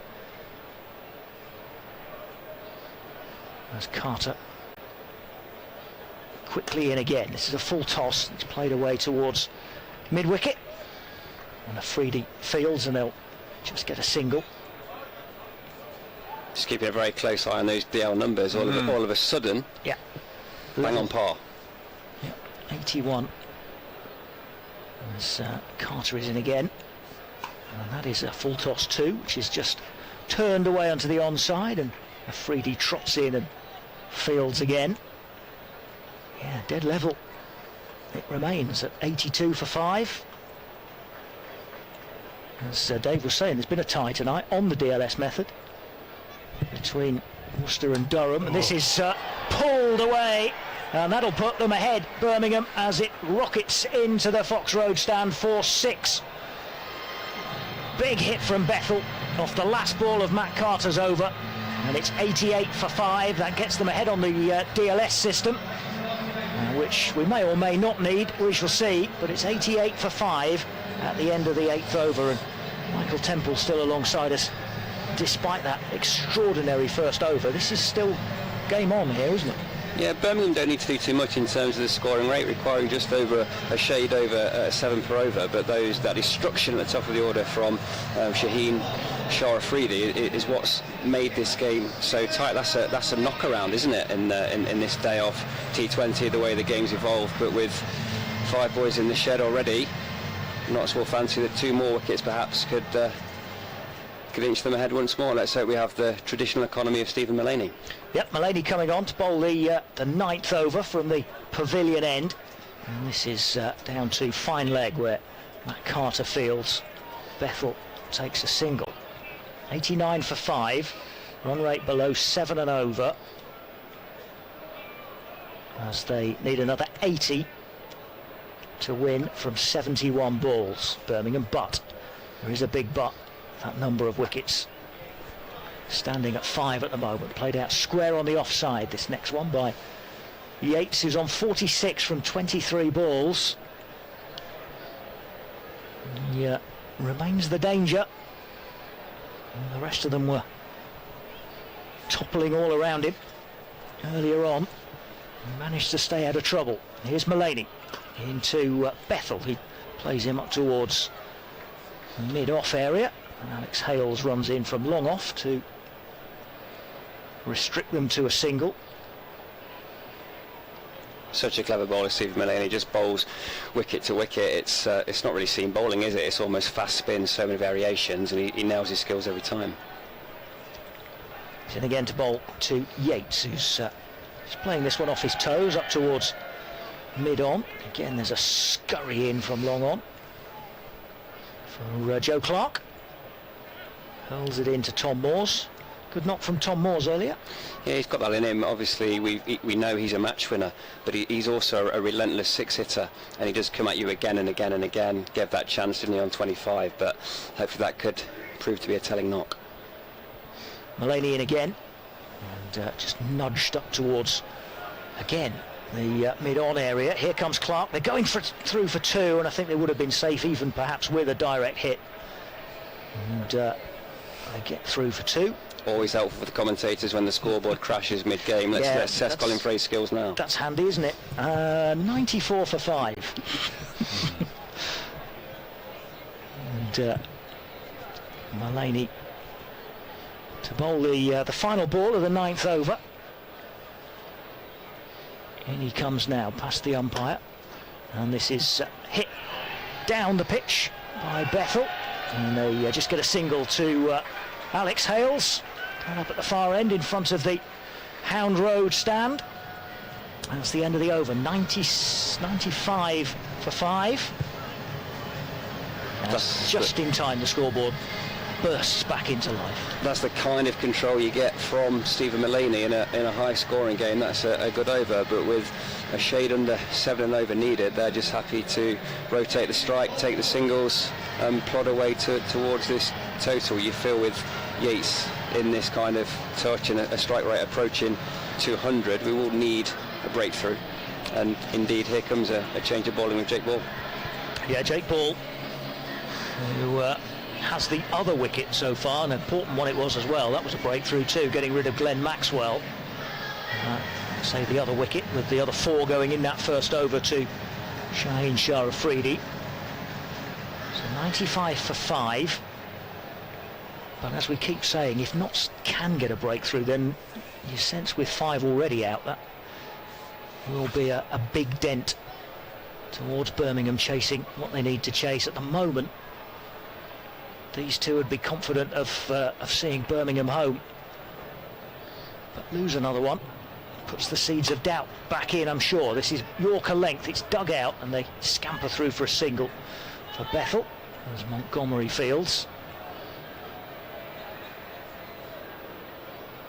And the ball needs a bit of drying before it's thrown back to Jake Ball. Joe Clark doing the honours. 6 for 5. I think the cloud's lifting.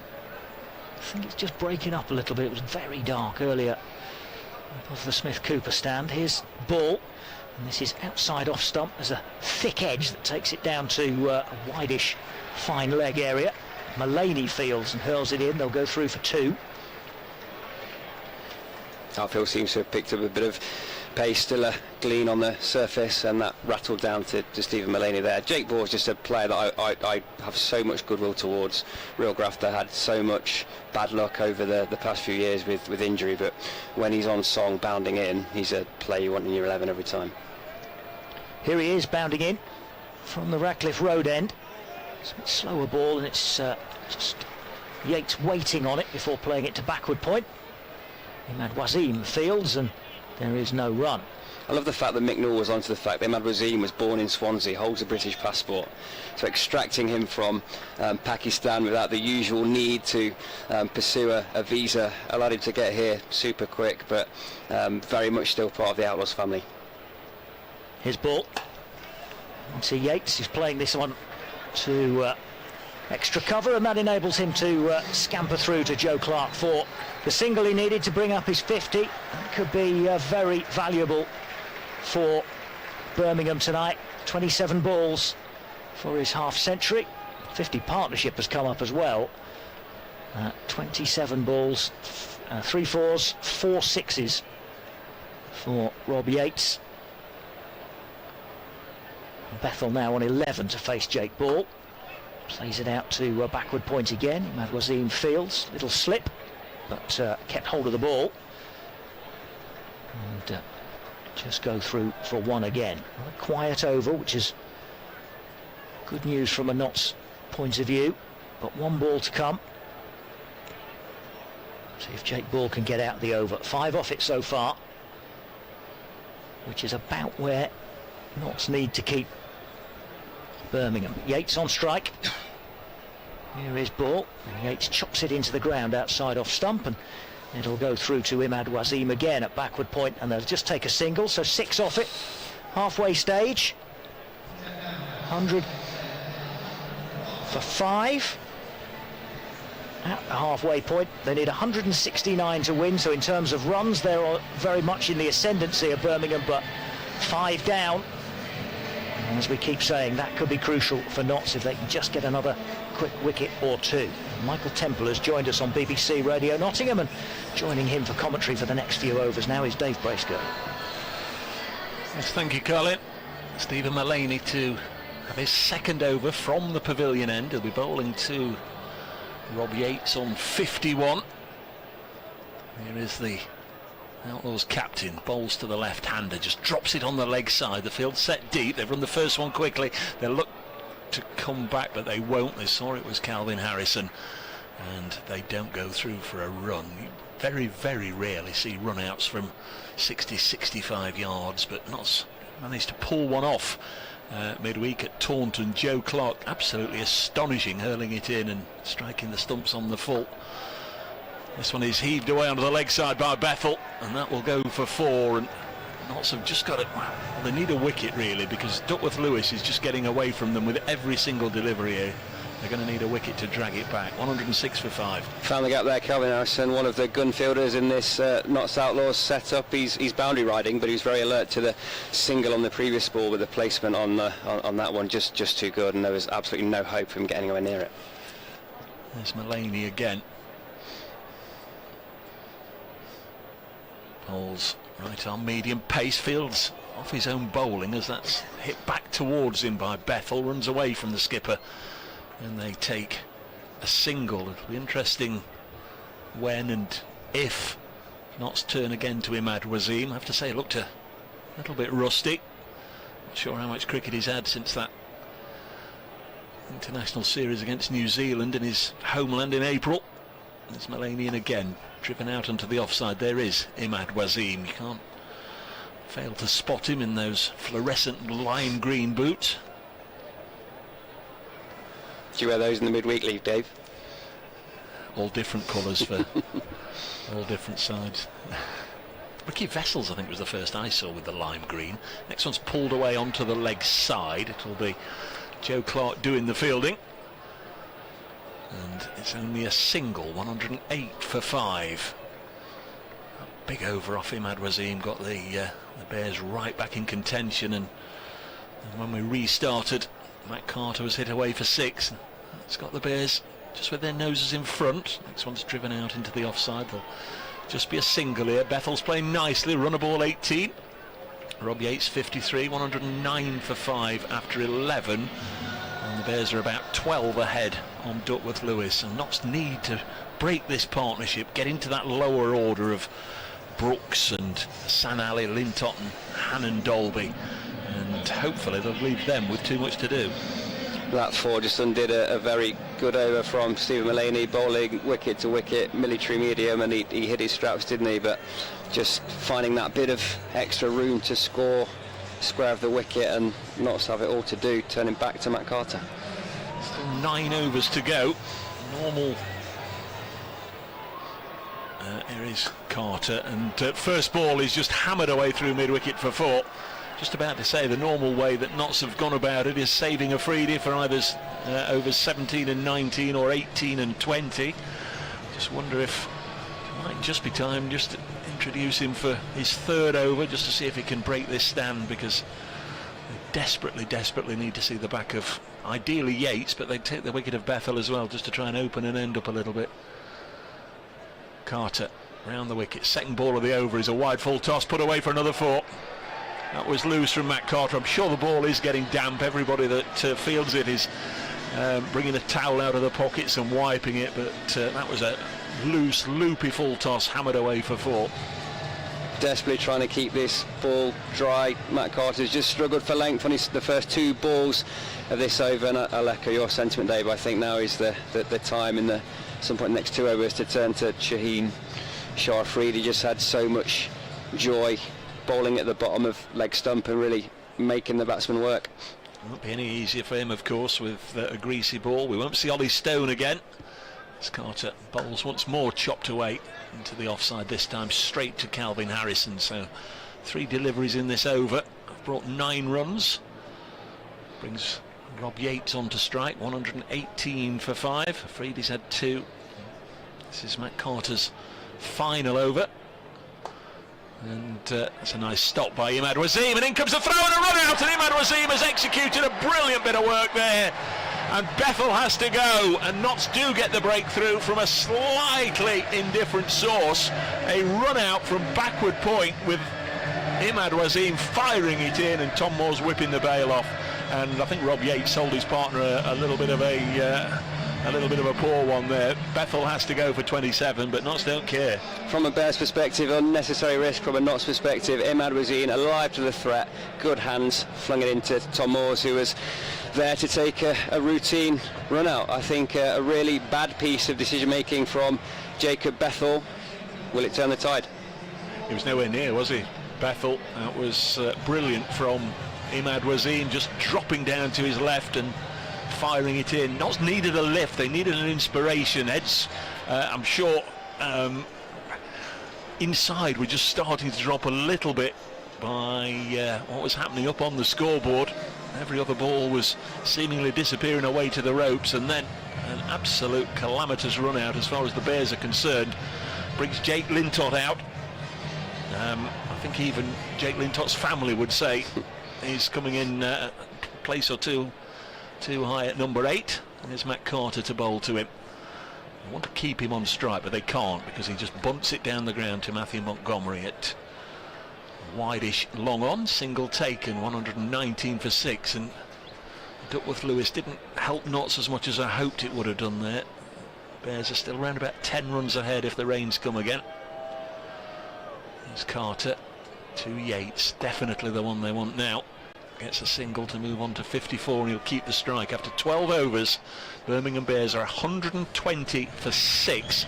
Notts Outlaws, remember, it was an innings of stops and starts. They finished up by being dismissed the final ball of the 20th over for 168. Tom Moore's last out for 73. Lyndon James made his highest score in T20 cricket of 37. Joe Clark 26, but there wasn't an awful lot else really. Extras bumped that total up, but it was an under par score of 168. But Notts fought back with 4 wickets in the opening over, certainly redressing the balance. Yeah, Mullaney determined to continue with his spell as well. Carter's bowled out the other end, so we may see Afridi's introduction next over, but just such a needless risk from Jacob Bethel at a time that his team needed 6 and over. Mullaney's first 2 overs have gone for 15. Rob Yates can't get this one away. Might just be a little trickier with Jake Lintott there. might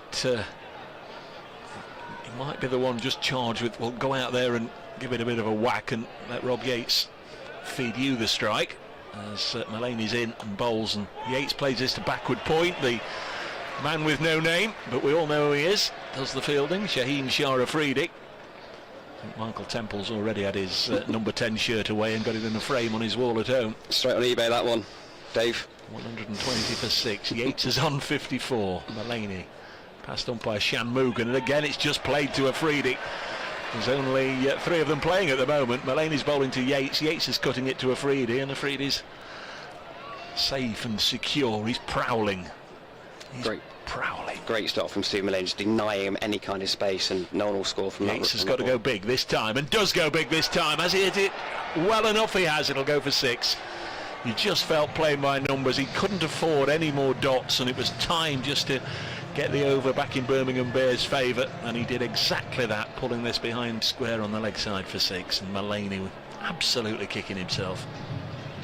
Built the pressure and then released with that shot. 3 consecutive dots. Yates waiting for the opportunity to pull out a big shot, and he did, just pulling it beyond Joe Clark on a relatively short square boundary. For the first time, Birmingham under a runner ball. They require 43 off 44, make that 42 off 43 as Yates gets another single. Carter doing the fielding this time. 127 for 6. Freedy's 2 overs, if you weren't with us. The figures just say 4 for 17, but it was an astonishing first over. Began with 5 wides and ended with him for the second time in the over being on a hat-trick. Here's Mullaney into the right-handed Lintop, drives to Afridi at extra cover. Well, they got 7 from that over, but there were 4 dots in it. Doesn't make an awful lot of sense, really. It's 127 for 6 after 13. Both sides very much in contention here, with Birmingham Bears requiring 42 from 42 balls. As our main man passes his cap and his slip to the umpire, has a brief conversation with 2 of the senior players on the side, Imad Wasim and Steve Mullaney, and it is Shaheen Shah Afridi who will resume his spell with Notts needing a breakthrough desperately. Did his damage bowling from the pavilion end. This time he'll be bowling from our end of the ground, the Radcliffe Road end. Should get a nice view here of him just trying to get it up nice and full and in the block hole, trying to dismiss Rob Yates. He's been very particular with his field. Imad Wasim is helping him out with a suggestion or 2. Got 1, 2, 3, 4 out on the leg side. Just Calvin Harrison out as a rider on the offside. Afridi bowls a knee-high full toss on the pads of Yates, and it's a single, and that's not the worst result in the world, because Rob Yates is technically more equipped for dealing with Afridi than Jake Lintott is. Needs to dial in his length from the Radcliffe Road end. Sure, be looking to the Yorker, or hitting the bottom of leg stump, the delivery which brought him such joy in that first over. Could have the game in the palm of his hand here if he can resurrect that form, but yeah, pretty unique over in my years of watching cricket, Dave. Me as well. Don't let this slide down that leg side. Here he comes. The Eagle bowls to Jake Lintott, just happy to get bat on ball and take a single. 129 for 6. The voice you're hearing alongside me is that of Michael Temple, commercial director here. Just very quickly between deliveries, if we get the opportunity. It was last weekend, and we know it was a terrific game of cricket and everybody enjoyed it. For Nottinghamshire County Cricket Club, was it a success? Yeah, proud moment for us to be part of that Ashes series. 6 tests, as you know, the fellas contesting 5 of them, and the women put on a hell of a show at Trent Bridge next week as Shahidi streams in. Is in, bowls, cut away to backward point. There's no run. Rob Yates will be absolutely well aware that it's pretty much all on him. He's got to be a little clever. He's the one that's got to get the boundaries. He's got to monopolise the strike and the scoring. He will rely a little bit on Jake Lintott and those that are to come, but he's going to have to get a good percentage of these 40 runs himself, and again he tries to cut it away, and it's just hit straight to backward point, the skipper. There's no run. 129 for 6. Yates reluctant to expose the tail to bowling of this hostility, which you hope will play into Nott's hands, although in hogging the strike he is preserving the opportunity to find the boundary balls and put them away. Let's hope Shaheen can build the pressure. Crowd just getting involved a little bit. Notts might need their help. Afridi bowls again, hit and run up to Montgomery at mid-on. Montgomery shies, narrowly misses. Thinks probably Yates would have been home. 130 for 6. The Prince hasn't yet really wound the crowd up with his choice of music between deliveries and at the end of the over. But the Prince is having a night off. This is his friend DJ Emil. Is it? The Prince has got a wedding. So there's only one Prince here tonight, and that's Shaheen Shah Afridi. Bowled a princely opening over. What can he do here with the final ball of the 14th? It's bowled into Jake Lintott. 130 for 6. Lintott has that hurry onto him. He helps it away onto the leg side and out for a single. 131 for 6 after 14. Birmingham Bears require 38 from 36. They are 12 runs ahead of Duckworth Lewis. So the game very much theirs to lose, but we do suspect it's Rob Yates or bust. Yeah, I mean, look, we've been in this position so often over the years, but plenty of match winners in the Nottinghamshire squad. You're looking for the big players to take big game responsibility.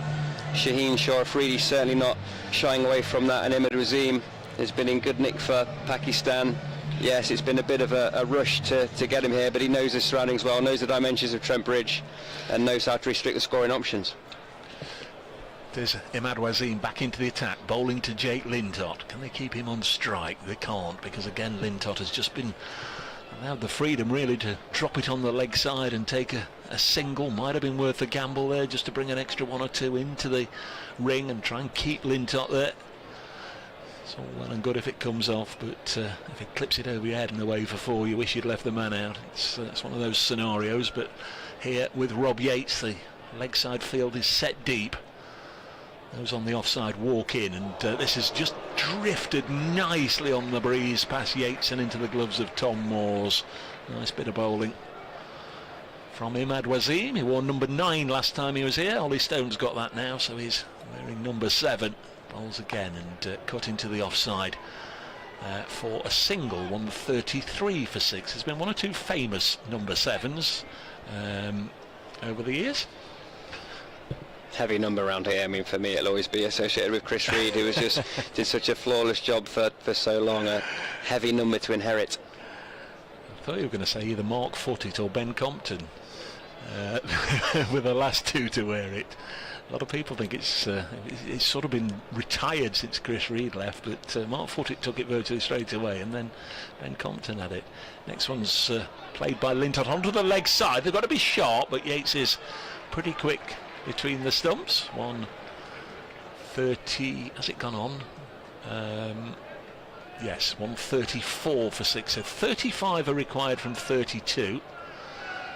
This is a better over from Imad Wasim. Says he touching wood as the words tumble out of his mouth. Here comes the Pakistan left arm spinner. Yates dances down the track. He's only going to get a single here, punching it to long on. Only the opportunity for 1. And that was good. 135 for 6. Has a simple philosophy. Imad Wasim tries to bat at 12 and over and plays his game in his own head, where he tries to restrict the batsman to 6 and over. A very positive cricketer, wicket taking intent all the time, and he's always in the game. Lot riding on this for Notts. Huge game for Notts. Imad Wasim bowls, attempted reverse, missed, goes through to the keeper, so it's 135 for 6 after 34 runs required from the last 5 overs. If Notts win this, they go second. They will have the opportunity of a home quarter final very much within their grasp, but either way you sense that this is going to be a real nervy nail biter. More from Michael Temple, and then to see you through to the end, it'll be Colin Frey. Yeah, a win here would just take the pressure off heading into the home game against Leicestershire on Sunday to round out the Outlaws group campaign here at Trent Bridge. Defeat and a home quarter final is out of our hands, but 1 victory from 2 would secure safe passage to the quarter final, which is the only target really. Got to be in it to win it. And despite having some challenges this season, you have to say that Notts would be contenders if they could make the knockout stage. Jake Ball has come on, and this is skied towards Joe Clark, who has to run to take the catch, dives forward and does so. And Yates is gone, and a huge moment as Jake Ball comes back into the attack and strikes straight away. A false shot from Yates, it looped up in the air, it looked as if it might go safe again, as it did earlier in the innings for Birmingham, but this time Joe Clark was running around, had to make up some ground as it took a leading edge and skied up in the air, but he's dived forward, Clark, and takes the catch, and it's a huge moment. 135 for 7, Yates is gone for 65. I didn't think he'd have to put in quite such a full stretch dive. Joe Clark made his ground really quickly, got there, but he did. He found himself 2 yards short as he got to the pitch of the ball, threw himself forwards and held a really good catch. I don't think anyone in this game is going to compete with what Ollie Stone did in the first over, but safe hands when it was required. Nothing from the combination of Imad Wazine and Dave Bracegirdle. Colin Frey and Jake Ball get together, fireworks. 135 for 7. That's a big moment for Notts. Another big moment for Notts. There have been plenty of them.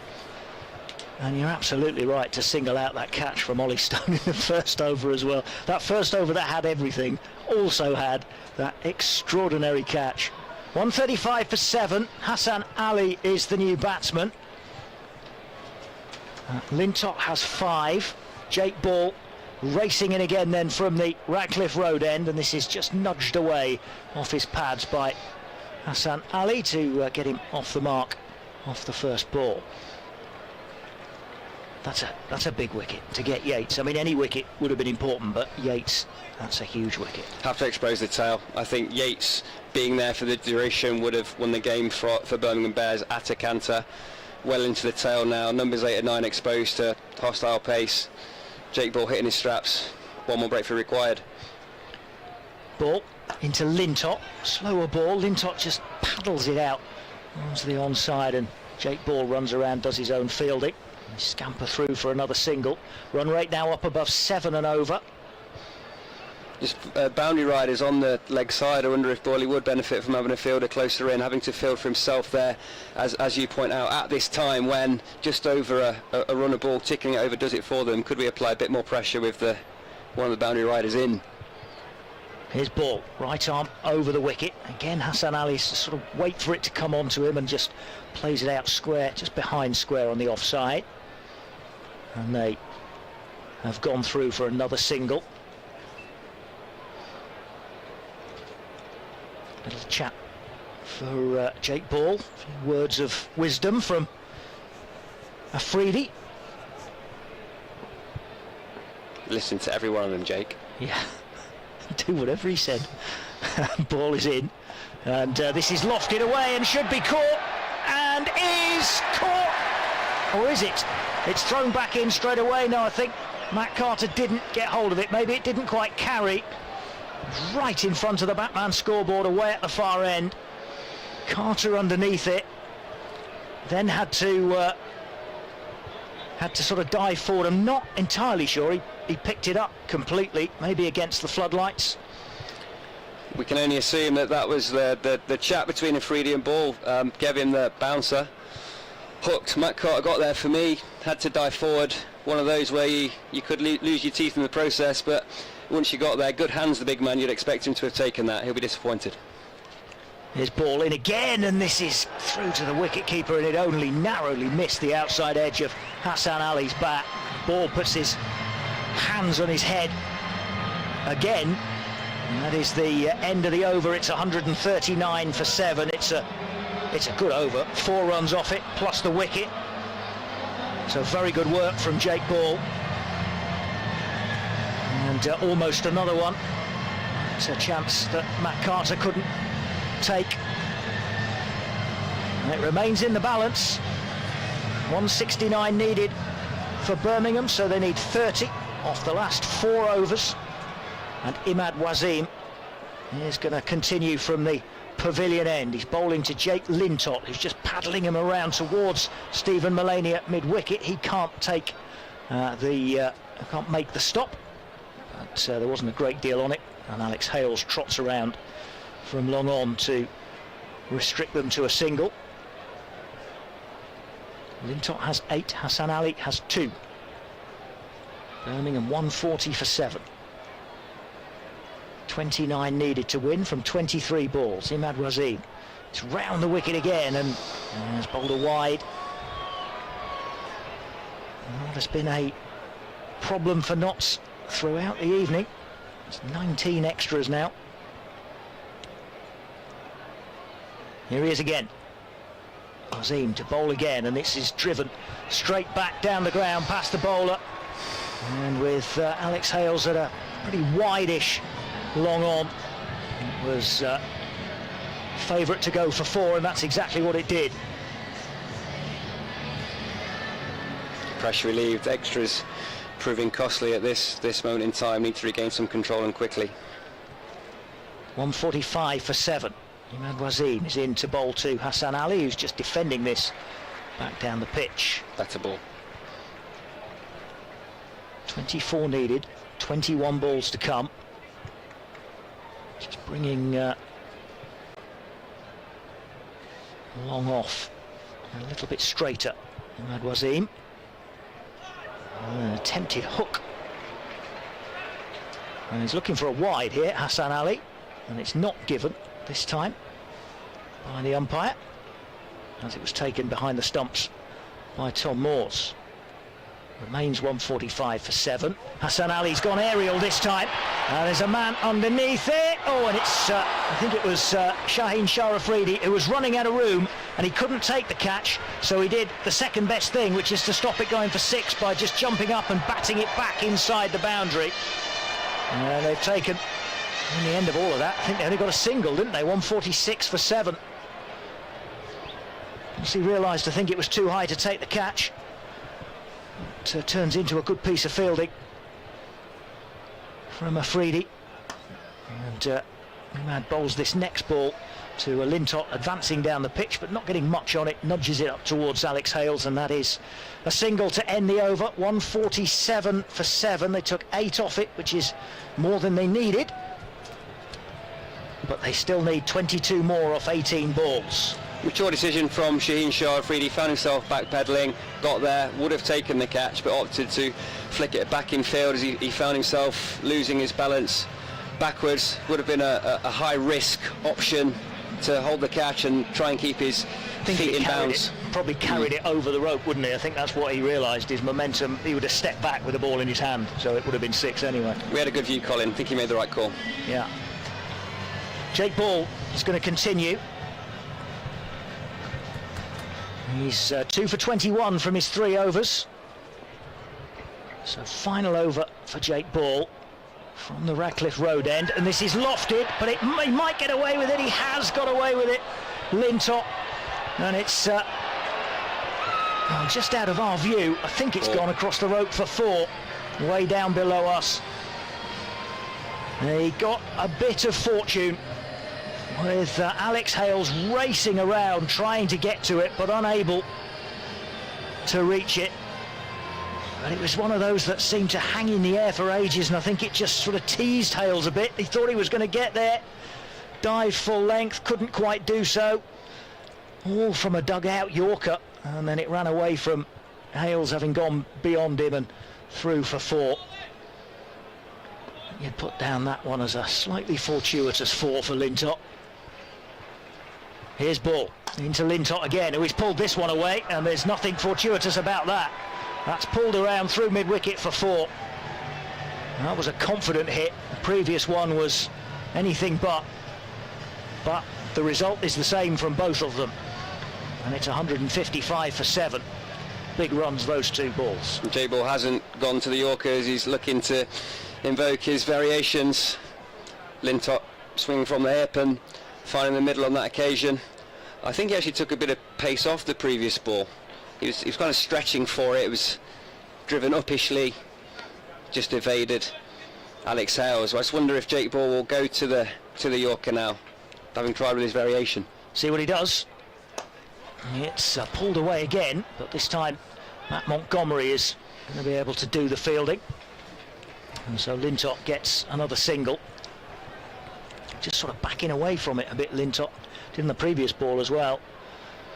And managed to paddle it round this time to Montgomery. 2.5 overs to go, 15 balls. They need 13 runs. Notts need some wickets here. Hassan Ali on strike, and he's hit on the pad, but Jake Ball strangled his appeal, realised it wasn't going to hit the stumps, and they've scrambled through for a leg by. Jake Lintott all of a sudden wants the strike. He's desperate for it. Suddenly found himself a little bit of confidence, hitting the ball well, 18 from 14, and thinks he can be the man to take Birmingham home. Group leaders only beaten 3 times in the tournament so far. This is a short pitch delivery from Jake Ball, and it goes, I think it's been called a no ball. Yeah, it's a no ball, and Notts questioning that. They are not sure about that, but umpire Shanmugam at the pavilion end just helping out James Middlebrook and saying it was overhead height. Borderline. Yeah, there wasn't much in that. Ball not looking happy. One or two of the other Notts fielders not entirely impressed with the decision. But here comes Jake Ball, and Lintott again plays it round towards the onside, and in off the fence comes Joe Clark to do the fielding. It's a single, which puts Hassan Ali back on strike, but 160 for 7, and only 9 needed now for Birmingham from 13 balls. This is not the over that Jake Ball would have been looking for. And he comes again to bowl to Ali. He's wrapped on the pad of the slower ball, and LBW. Ball responds to what hasn't been the greatest of overs by taking a wicket with the final ball of it. And it's 160 for 8 as Hassan Ali is LBW to Jake Ball, and he's gone for 7. 160 for 8, 2 overs to come. They only need 9 to win. Notts now only need 2 wickets.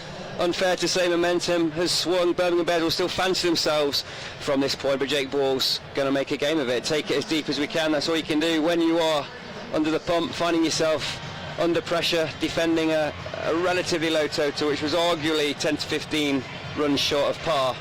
But Jake Ball went through his repertoire, all the variations coming to the fore in that over. Breakthrough in the final ball, and now the pressure transferring to Birmingham.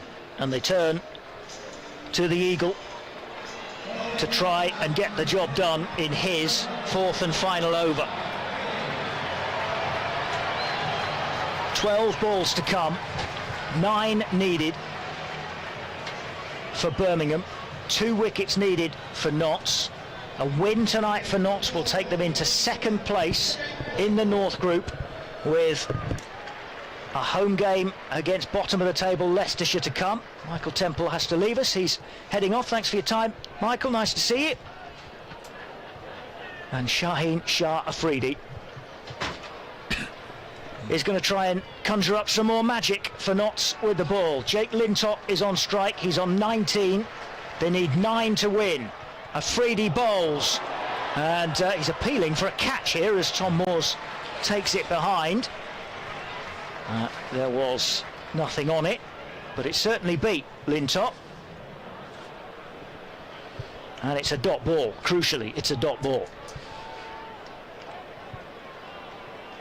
Afridi from the pavilion end. What a night of cricket it's been here at Trent Bridge on BBC Radio Nottingham. 160 for 8 Birmingham. Afridi is in, bowls a shorter ball which Lintott misses as he tries to pull it away onto the onside, and it goes through to the wicketkeeper for another dot ball. 9 to win off 10 balls. I don't know whether I should speak because I've not got a single wicket in this in this innings. You've got them all. Shaheen Shah Afridi into bowl to Lintott, crowd in it now as Afridi bowls. He's beaten Lintott again. Again, Lintott trying to lift him over mid-wicket, swings and misses through to Tom Moores. It's another dot ball, and they need 9 for 9. What a game. What a night of cricket it's been. Just wondering who's going to bowl the last over. Because Jake Ball has bowled out. Shaheen Shah Afridi into Lintott once again. Lintott this time has managed to dig it out of the block hole, and they're going through for 2. In comes the throw from Hales. He's whipped the bails off as the bowler, Shaheen Shah Afridi. Henry Brooks was the man running back towards the danger end, and Afridi seemed convinced, but umpire Shanmugam said not out. Not given knots a lot this evening, has he? Nope. Been 1 or 2 decisions they've not been happy with. Impossible from here on first viewing. I thought he might have been short, but a million miles away. So it's 2, and they need 7 from 8 balls. Here's Afridi again. This is dug out by Lintott, and if that gets through, then they're going to go through for 2. It's a sprawling stop. That's Conor McCurr who's on the field, isn't it? Yeah. And he needed 2 bites at the cherry, and that enabled them to get through for another 2 runs. And after 3 dot balls at the start of this over, 2 twos have put Birmingham back into the driving seat, needing 5 from 7. But you're right with the last over.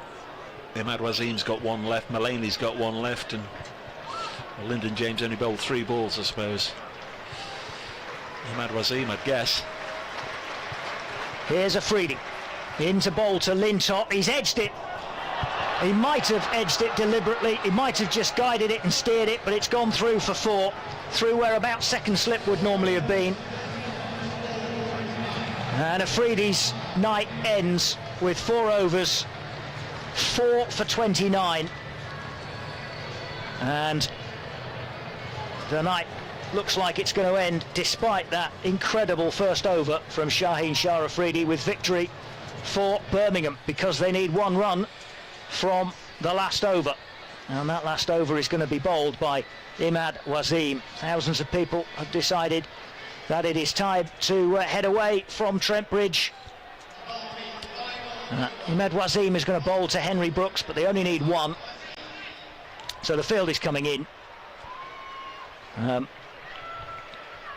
Just leaving 2 outside the circle on the onside. No, Montgomery's coming in as well.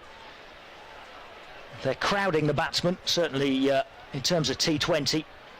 Stephen Mulaney just shepherding his fielders around. They've only left Joe Clark on the rope out at mid-wicket. Everybody else is inside the circle and very close to the pitch as Wasim bowls, and this is pulled away, cut away rather, by Henry Brooks for 4, and Birmingham take the win. An extraordinary night of cricket at Trent Bridge, but Birmingham win by 2 wickets as they finish on 172 for 8. Very good runs towards the end from Jake Lintott, who finished unbeaten on 27. But it was Rob Yates who really took the game back in Birmingham's favour with his 65 after an incredible start to the Birmingham innings, which saw Shaheen Shah Afridi take 4 wickets in 1 over, an over which started with 5 wides. But it is the group leaders, it is Birmingham, who maintain their stranglehold on the North Group and who leave Notts needing now to win their final match against Leicestershire here on Sunday afternoon to make sure of a place in the quarter-final. They've been beaten tonight by 2 wickets. In the end, you look back at the Notts innings and say, as we thought all along, they didn't quite have enough runs on the board with 168 all out from their 20 overs. That Shaheen Shah Afridi over looked as if it might have tipped the balance in Notts' favour. But credit to Rob Yates, because it's his innings really which has got Birmingham through this, Dave Bracegirdle. Yes, very much. Rob Yates played beautifully. Why didn't it rain a little bit longer, a little bit harder? Because Notts would have won by 3 runs when they went off 76 for 5 after those first 7 dramatic overs.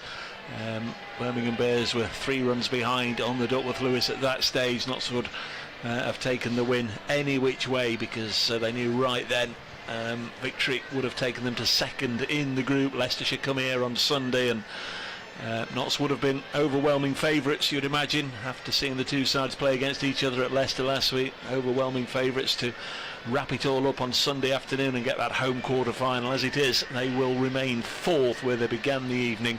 Lancashire Lightning, though, have picked up a point this evening with a rained off game. Worcestershire Rapids have picked up a point with a tie against Durham. So Notts, they really are going to be clutching at straws to get a home quarter final. They'll need them both to lose on Sunday, and they'll need to beat Leicestershire. But Notts, all along we felt they didn't get enough runs, but we knew that Tom Moore's innings had given them a little bit of hope, getting them up to 168. Moore's had a little bit of fortune at one stage in his innings when he was dropped by Lintop, but went on to make 73, his highest score in this format for 5 years. Next top score was Lyndon James with 37, Joe Clark with 26. Always looked, even before the match started, as if Notts were just a batter light. It's been difficult to rejig and get just enough firepower into the 11 this year, and with Colin Munro picking up that hamstring injury, it always looked as if there were at least one power hitter short, and so it proved. Ollie Stone, there's issues there as well, because they advanced into the competition, and then were they to lose Shaheen Shah Afridi, then they were banking on Ollie Stone being fit to support Jake Ball in the quick bowler's role, but seems as if Stone might have picked up another injury. So all in all, there's not an awful lot that's gone right for Notts this evening in the end, but that one Afridi over, I think, will live with us for a long time, especially you, Colin, who called it. Yeah, I mean, it was just you couldn't quite believe what was happening in front of your eyes, and I said it just after it had happened, I think during the rain break, that kind of whatever happens from here, that is going to be the highlight of the night. It certainly has proved to be from a Notts perspective. The table, Birmingham then top, as they were before they started tonight, but they've moved on to 20 points from 13 games. Lancashire 15 from 13, Worcestershire 15 from 13, Notts 14 from 13, Yorkshire 14, but they've finished their games. 14 games now, and a worse run rate than Notts. But Northamptonshire still in with a chance of getting above Notts. They've got 12 points. Derbyshire have won tonight to move to 13 points from 13 games, so they're very much in with a chance of getting in on the final day as well. So Notts have got to beat Leicestershire here on Sunday afternoon. There's no point relying on anybody else. Yeah, I mean, I suppose that's good news for Notts, in that Derbyshire have got a glimmer of hope. They play Worcestershire. They could, Notts have got to win, and then they're looking for help from somewhere, and it could happen. Derbyshire could beat Worcestershire. Lancashire and Northampton, as you say, Northampton are now in with a squeak, and Birmingham play Durham. Well, that's a game that doesn't affect Notts either way. Durham aren't going to be able to catch Notts, and Notts certainly can't catch Birmingham. They've won the group with this victory tonight, so there is still the outside chance that those 3 results could go in the Outlaws' favour, but first and foremost, they've got to win. They'll be bitterly disappointed with what's happened here tonight. It's been a thrilling night for those that have come along and those that have followed us on BBC Radio Nottingham, but ultimately, once again, it's ended in the disappointment of a narrow defeat. Incredible night, which started with a few sixes blasted by Notts.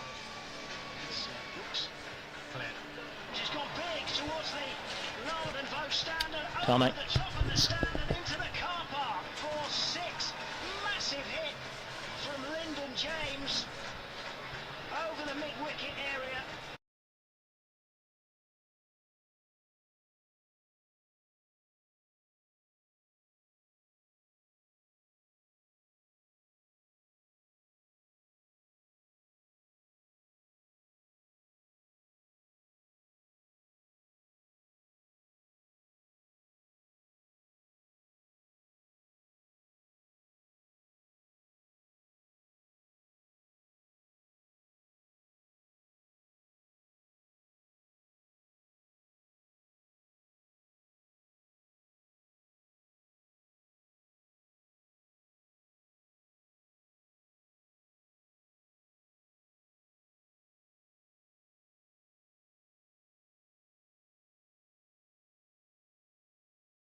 So there we have it then. The Birmingham Bears take the victory in what was, well, just an outstanding and strange game of T20 cricket. It had a bit of everything, and Samit Patel joins me now, and Samit, while the highlights have just been running there, we've been talking, and I don't know, we're deflated. We're not sure how the game's panned out, how it has. Just your initial reactions to what we've just witnessed. Firstly, you've got to say well played to Warwickshire. I think that 4 wickets in the first over.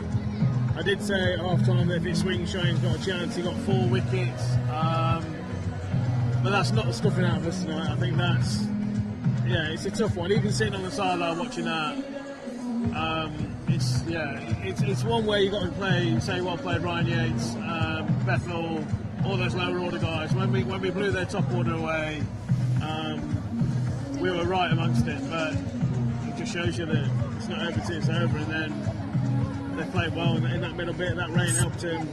Wet ball for our spinners. But there's no excuses from our boys really. We just didn't get it right. Plenty of ifs and buts. Should have got more runs.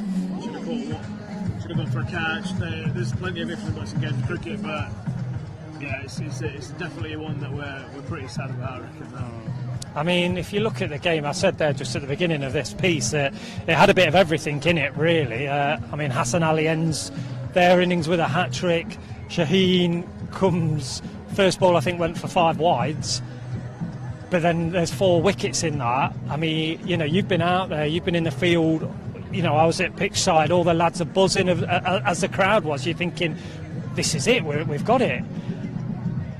Just ebbs and flows, and I can see you're deflated. I mean, you're a player. I'm deflated.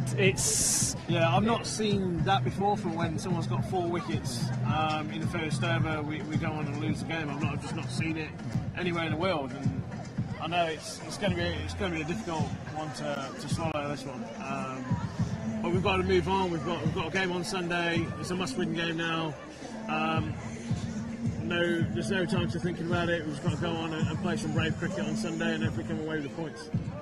I mean, with the games that have been played tonight, obviously the Roses match got basically abandoned without a ball playing, so obviously a point each for Lancashire and Yorkshire. That means that Yorkshire are out of the picture now, but obviously Lancs are still in there, but it does mean that it's in our own hands still to qualify for the quarter-finals. Yeah, so that's where the focus. Of course, the lads are going to be disappointed, and they should be, and it's normal that they're going to feel like that. But how quickly have the coaches, the captain, experienced players like yourself got to just rally around the lads and say, we go again on Sunday. It's still in our hands. Absolutely, I think that'll be the message from the boys up there tonight. Will be the coaches, backroom staff, saying, lads, it's in our hands. There's no time to feel sorry for ourselves. We've got to go out there on Sunday and play the cricket that we know we can play and the way we want to play. And I think we played some really good cricket this year, and we played lots of good cricket. And that can also happen in T20 cricket in this country. So I just think that we've just got to go into Sunday now feeling, well, let's get some confidence. I'm sure we'll have a training day tomorrow. We may not have a training day tomorrow. But yeah, we've got to go into Sunday feeling really, really confident. How much is that then like a mental thing? It's not necessarily about physicality or even talent. It's more of a mental approach to how we deal with what's happened tonight and then move on to Sunday. Yeah, it's a good point. I think that the way we deal with tonight is people will deal with it differently. But the message from our backroom staff tonight will be, it's in our hands. We know what we have to do. Let's just go and play fearless cricket and see what happens. And if we do the basics right on Sunday, I'm sure we'll go on. I mean, a local rival as well, to be fair. Leicester Foxes. It's quite simple, isn't it? It's a one game kind of shootout, really, isn't it? It's there. We know what we've got to do. Is the pressure then off in some ways? There's always pressure playing cricket, professional sport. But we're at home, so there's a lot of expectations, as there has been from the start. And I think that we just need to go in on Sunday feeling confident. We've played some really good cricket, and just put this one behind us. Just a quick word for Shaheen, because an overseas player. A lot of people he's just come out to sign for the kids. That's why I mention him. But a lot of people know what he's a young lad. He's a worldwide star. But to do what he did when the team needed him to get that start.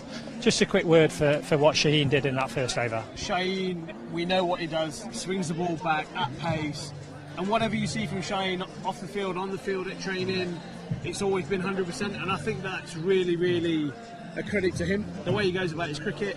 And that's why we signed him. He's exciting, he's young, and he brings X Factor. We saw it tonight. 4 in an over, that's unheard of. And it's really, really disappointing. I'm sure everyone will be disappointed, but to get 4 wickets and lose the game, it's a really, really tough one. It is. So there's going to be some deflated boys, but we've got to crack on. We've got to get ourselves around each other and play with a bit of pride on Sunday. Indeed. I was hoping to get Shaheen, but unfortunately the Trent Bridge media team have literally grabbed him. So I imagine that you will hear from Shaheen in the next day or so on the social media channels. Thank you very much for you. To be fair to all the lads, they all have come out pretty quickly. They've come to sign for all the supporters that are here tonight. There was a big crowd in. That's a good showing. So just final words from you, and then we'll leave it for tonight. But a bit of a rally cry, ready for Sunday. I know we've said it, but it's in our own hands. It is. We've got nothing to lose, but we have got a lot to lose. It makes no sort of sense, but we've just got to play with no fear. Got to go out on Sunday feeling confident, knowing that we can beat Leicester. We'll beat them at their place. They're bottom for a reason. We've just got to go out and play some good cricket. And rightly so, we should come out and sign. Regardless if we win or lose, we should always come out and sign for our fans. And that's something that we do. So thank you very much for you. I know you've been a busy boy today. Hopefully we'll see you back on the pitch very, very shortly. Eat those carrots. Thank you. All right. Thanks to Samit Patel for joining us. Thank you for joining us. It wasn't to be for the Outlaws today. The Birmingham Bears take the victory. They're top of the group. They've got their home quarter, but it is in our hands. Join us on Sunday, either here at Trent Bridge or on Trent Bridge Live for that big game against the Leicestershire Foxes, where a win will guarantee the Outlaws a quarter-final spot. But from everybody here on Trent Bridge Live, thank you very much for your company, and we hope to see you on Sunday.